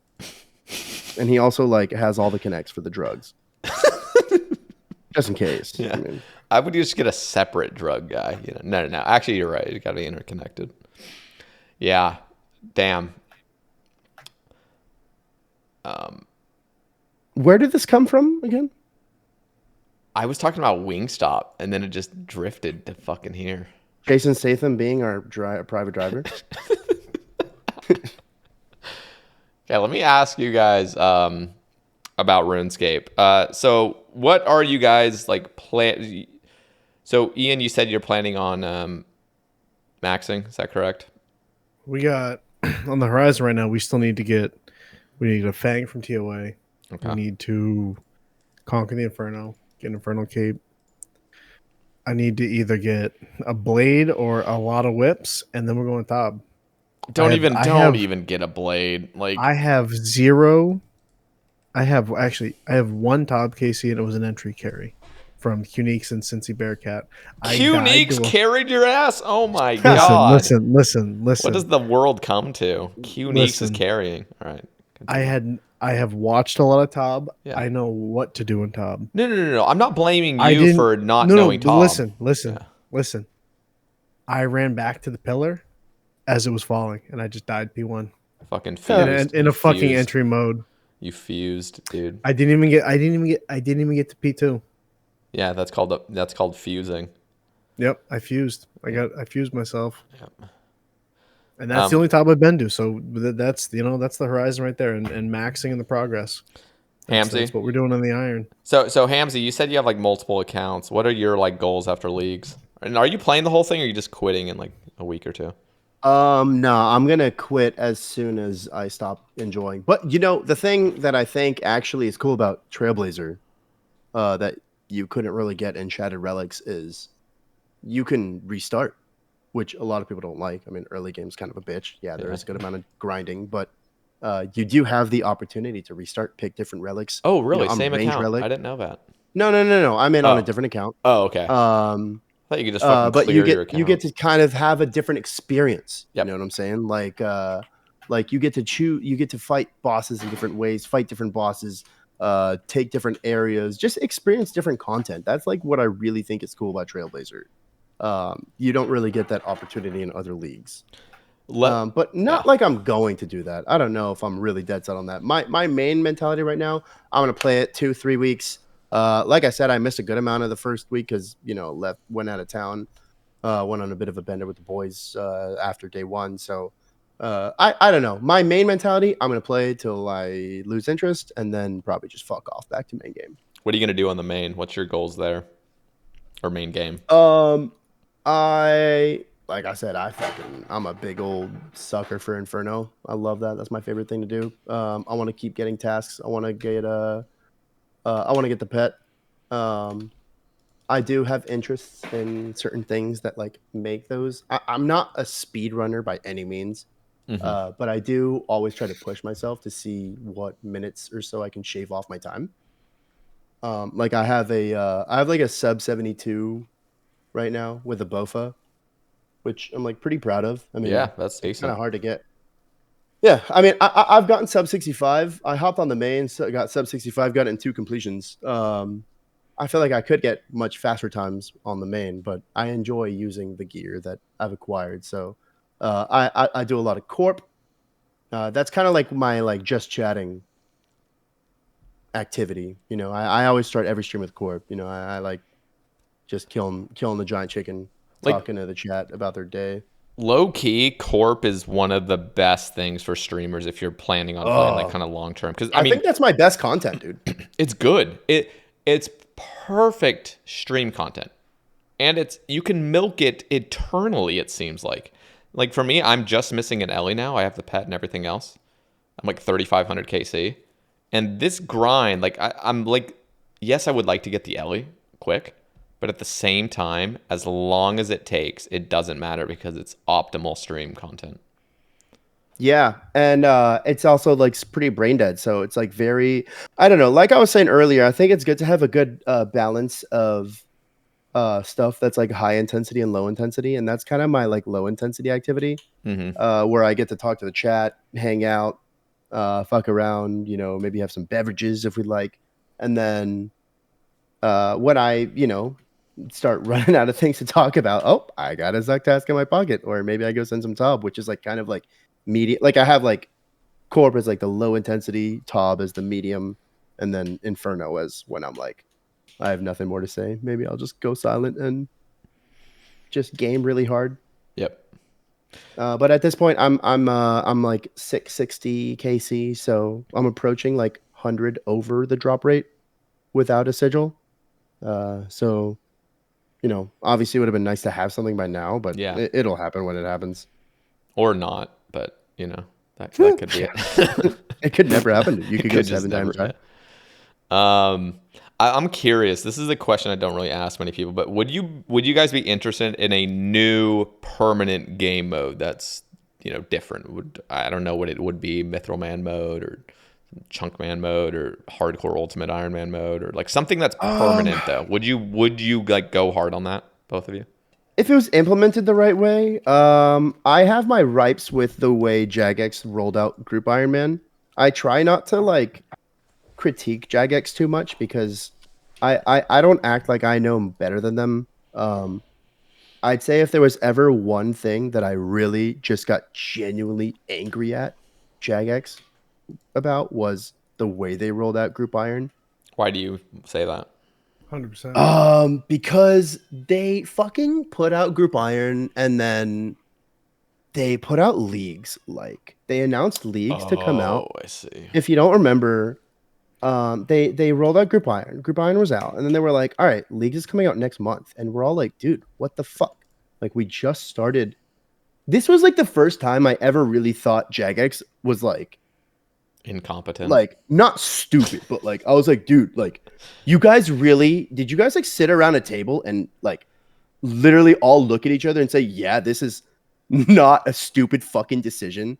Like you guys literally all looked at each other and nodded and said yes. When did they cancel that leagues though? Because they did move it. Okay, so they put out leagues, they announced leagues to come out 1 month or like maybe like 2 months after Group Iron came out, and then everyone just steamrolled them because they were like, dude, like I'm sure it was like the farmers being like, dude, like we're your bread and butter of the content creator. Like everyone's watching us right now. Like we need time to like get the Tob and shit. Like you're not even giving us time to get the content. And then they pushed it back maybe 1 or 2 months. But they And push was it not back enough like time. a week before. It seemed like a week or two Yeah, before. they It was- push it back. Like, people and had it was already kinda canceled last minute. work. Yeah, people had already taken off time for work. It was really just not a good taste that it left in people's mouth. But the it, game like, mode let- itself wasn't a problem. No, the game mode wasn't itself. That's the biggest problem with this whole thing, is that the game mode was great. The way the game mode was fantastic. But the way they rolled it out was just so, like, I can't even wrap my head around it, bro. Like, I could not even understand the decision-making process that these adults like sat around and went through. It really did blow my mind. And like, again, like, I really try not to like critique Jagex too much, but this is probably like the biggest time I ever was like, what are you guys doing? And they push it back. I mean, they push it back, which was great. But again, it still kind of stopped all those group irons kind of in their tracks. And a lot of people just never went back to their groups after that. And I think it was just like a really, really, really poor execution. Like, they really could have just Like, there was a little bit of hype, and then the hype instantly died. Yeah, and you also look at like the fact that Group Iron was something that people had looked forward to for so many years, man. Like, dude, it had been in the works for so long. 4 years at least. And what year did it release? I think it end was of like 4 years. No, he was just saying it was about 4 years. Yeah. I mean, it was a long project. And I'm like, dude, you've had this project for so long. Like, why don't you just hang on like another 6 months and like roll out the league first? Yeah. Like, honestly, man, Group Iron today still would be so much more popular. Like, they permanently fucked Group Iron, in my opinion, if they had just held off for a second and done the league first and then waited like 2 months after and then rolled out Group Iron. You would still see way more Group Irons playing today because of that. Like, they really permanently like damaged that game mode. Like, and like the people who worked on that game mode honestly should be kind of pissed. Like, they really ruined an aspect of the game, in my opinion. Yeah, it definitely wasn't optimal. I will say though, I'm glad Group Iron Man's in the game. I'm glad that's like an option for the future, because like I wouldn't actually be against doing a Group Iron Man with some content creators in the future. My biggest gripe really is like the high scores. That it's just such a mess to look at. It's a genuine headache to just look, and they didn't optimize it. I don't even think, I could be wrong on this. I'm not going to look it up right now, but I'm pretty sure there's not even like boss high scores and stuff on that shit. The group high scores? Yeah. Nope. There's not. Yeah. It's just, it's like, what is happening here? And it's such a mess to look at. Like, I don't know. The whole thing looks odd. And like, there's actually something special about going to the high scores. Like going to the league's high scores. I'm not even playing leagues, and I'll still fucking go to the high scores, and I love looking at it and just seeing where people are, seeing how far people have gotten in certain skills and bosses and all this shit or whatever, you know. Just mainly I'm just looking at the league's points, but anyway, it just like that is something essential, and I think they really butchered that, because that hype of like being rank 1, like, I'm sorry, going on that high scores page is just a headache to look at. Let me just ask you this: if they were to hypothetically drop a hardcore ultimate Ironman permanent game mode, and I'm talking when you die, your account is turned into a main. Like, it's just everything's gone. You're not even crossed off the high scores. You're removed from the high scores, and your account just becomes a main account. Would you guys be interested in playing that game mode if it dropped like in February or something? Like, no. The most masochistic fucking mode. I wouldn't touch it. I am addicted to the Grey Helm, bro. Even my account started out as a hardcore, and just because an IRL friend of mine was like, "Oh, I got a hardcore," and then he died to a wizard, and I was like, "I could last longer." And then I died fucking going to McGruber's Wood Bowl. I was on mobile on the toilet, bro. I put the phone down, next thing you know, I'm in Lumbridge. I was like, "Oh," but the regular Iron Man game mode, something about it, man. Just like collecting all your items. I don't think I could ever play the one life game mode. I have the hardcore I remade. It's like 85 fire making at Wintertod. I played it for 3 nights and was like, nah, I'm just gonna play this other account because you know what it was? That account got Cape of Skulls at 5 KC on the easy clues, and I was like, this cape is fucking sick. And now I have it on leagues, and I'm like, this is awesome. Hamsey? So I don't think I would ever play a hardcore account like especially you. I mean, if it was like a new game mode like that and it was super hardcore, super high risk, it was a hot commodity. It's all the hype. That's really what it is. It was like the hype. New I permanent. would totally. Yeah, I would be down for that. I mean, I wouldn't get attached to the account. Like, obviously, I have my Iron. That's my baby, and that's always going to be my baby. Like, I'm never going to forget that.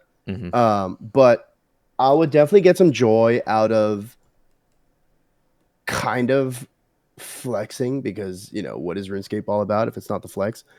Flexing my like early game knowledge, which I've had a lot of joy doing. I mean, at this point, I've done an Iron. I've got a hardcore that's like pretty early mid game. I had a group account that got to mid game. I've got the main. I don't know if I said that already. I created like a Zerker PK account, just to see if that might have been something I was interested in. It really is cool. Like, and I saw that a good amount with League, when there's tasks that are put in front of your face and it's like, you have to do this, and being able to just know immediately what you have to do to get this one thing done. It is a flex, man. I mean, and it is fun to like, early game is fun, man. Like, a lot of people hate on it. And early game, I think, is fun. What's something that actually like really like made me like reinforce his opinion for me actually was watching your Sae Bae cast with Coxie, dude.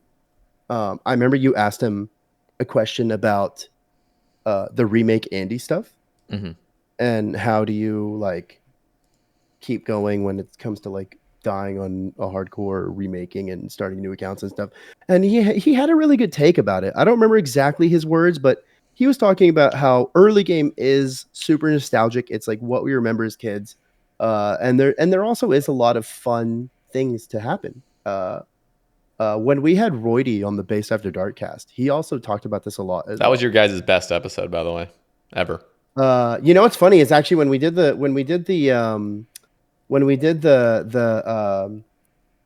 Tennessee pod, we did talk a little bit, because that was like right 1 year after Base After Dark started. And so we had this whole kind of like sentimental thing about what was your favorite pod. And that is what I said my favorite one was. It was so good. Oh, dude. Roy is also so like fascinating to listen to.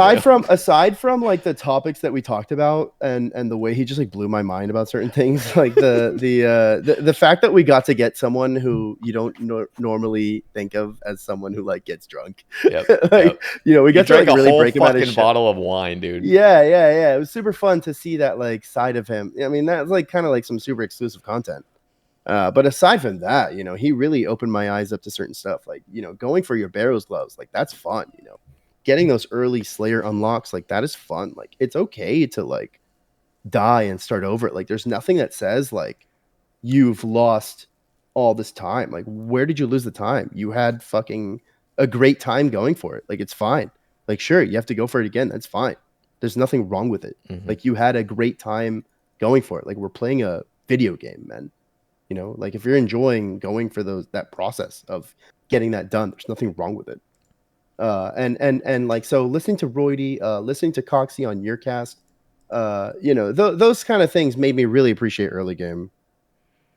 It's true. I mean, I can't speak firsthand because I have just been a one account Andy for years, but there is something very special. And I think, and this is again, me lacking the, critical info about having remade a bunch, but like, I think it's really special your first time around, but I could be wrong on that. I just remember the first time I was playing it, everything just feels insane, especially Ironman mode, like just going through. Oh, your first, grind. There's nothing ever going to be like your first Iron. Never. There's nothing going to ever be like your first Iron. Good. I mean, the best thing is getting like first off, you get all the quests done. You're like, oh, I never have to do those again until leagues. But yeah. it's like you finish everything and you're like, man, I don't ever have to do this again, which in your brain is completely wrong. But just getting something done on the Ironman, like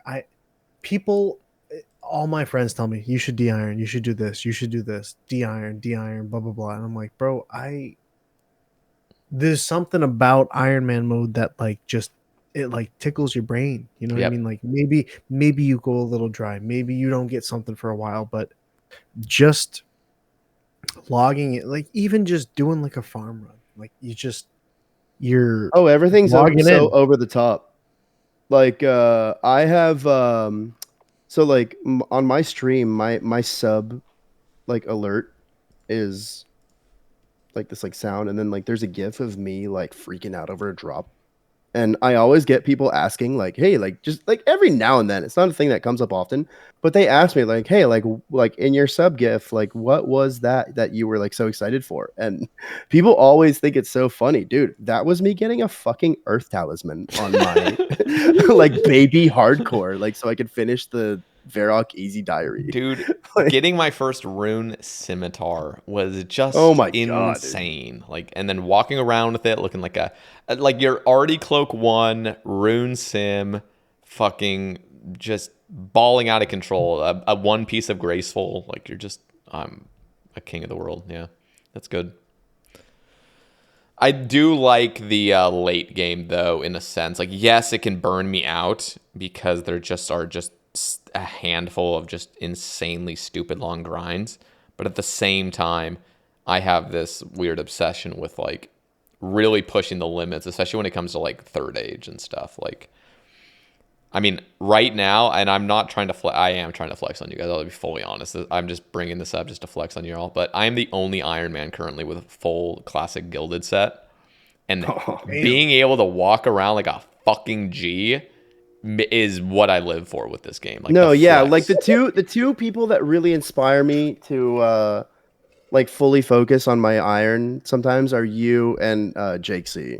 Oh yeah, like dude, when I saw Jake C get that third H pick, dude, insane. And like the way he just the tangent he went on after about the years that he spent on his iron trying to get that item, like I like that made me really be like, wow, dude, like when you can really make an account super special when you just hyper focus on it.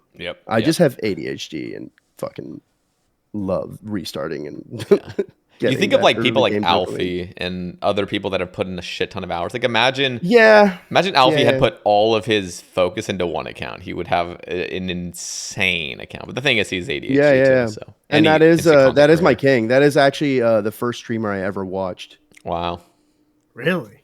Mine was fucking Randalicious, dude. That was the first OSR. That was the first streamer I ever popped into. Bro, mine was Flutton. I had seen something on Twitter. It was like Jimmy had liked, and it was like a funny ass picture with like it was just like the first going live tweet I saw. Clicker live stream. She's playing like MF Doom and all that, and I was like, ooh, okay, what's up? And like, she's talented. She's talented at the video game. I remember her on her Inferno grind. Yeah, she doesn't really play old school much anymore, and I haven't watched her in a long time. But it was funny, like I seen her at the base party. I was like, oh my god. She was talking Prison Joe. I was like, Prison Joe, you know, Flutton was the first person I started watching, blah, blah. And it was like the most awkward moment in my life. And I was just like, I'll see you guys later. I think a lot of people had those moments at TwitchCon. She is so tiny. Small human. Like small, even like SMOL with spaces. Like I knew she was under 5 feet, but I was like, damn. No, it's weird when you actually, Okay, we are wrapping up the 3 hour mark, so I'm gonna ask you boys for 3 shout outs each from the community. And I just want to say I really appreciate you guys' time tonight. Down in the description, everybody, there will be their links, so go drop a follow on their Twitch. Do you guys have YouTubes, by the way, that you want linked? Nah, we too busy, bro. Okay. Look, I have one. I have my YouTube that I have now. If you look at WideJuicy now, it's changed like 3 different names. You can find YouTube poops I made in 2007 of Ed, Ed and Eddie. One of them has like 20,000 views. Holy shit. You can I follow the made when I Baby was like Shark 12. podcast. Okay, That's I'll mine. link that. That's all I got. Yeah, link that Yeah, shit. just follow the Twitch. All That's right, all just I go ask. down in the description, boys. Go click on all their links. Go drop them a follow for me. All right, Hamsey, I'm going to start with you. 3 shout-outs from the community. 3 creator shoutouts. Shit, man. I got 3 people that are super special to me. It would only be right to start with Beggar Official, my first friend that I ever made on Twitch. Fucking great guy. If you don't watch his stream, you definitely should. Great community, great dude. Second's gonna be Jeoparite. He is the absolute future, in my opinion, of YouTube in the RuneScape category. What he's doing is kind of unlike anything else. I do actually have like an opinion that I think he's influenced Settled in a good amount of ways. If you look at like, I have my reasons for saying that. Settled's like giving him big props. That's actually Settled's favorite YouTuber, and you've noticed like some changes in Settled's content after he made that shout out as well. So I think Jeoparite is massive, massive, massive. Going to make absolute humongous waves in the future. And third, Mr. Danny on Bundy, one of the most entertaining live streamers to watch. Just overall great dude. He's kind of like us, you know, work hard, play hard dude. Enjoys the Ironman game mode. Mostly just hanging out, having some banter with the chat. So Hell yeah. Me. Juicy. I would say from the top, Prison Joe, like I said, from day one at the swamp, killing Zulra. That's my boy. I always wanted him to go full time. He's doing big things, and he's only going to the top. I know it. The top Tuesday, all the base shit, man. He's been killing it, man. Especially with Behe, all that shit. Yep. And then you got I'd say Ubru, big influence right now. My homie, my cousin, you know. It's just like the first time I watched his stream, it's like I felt like I connected with him. You know what I mean? Like he really genuine, nice dude, homie for real.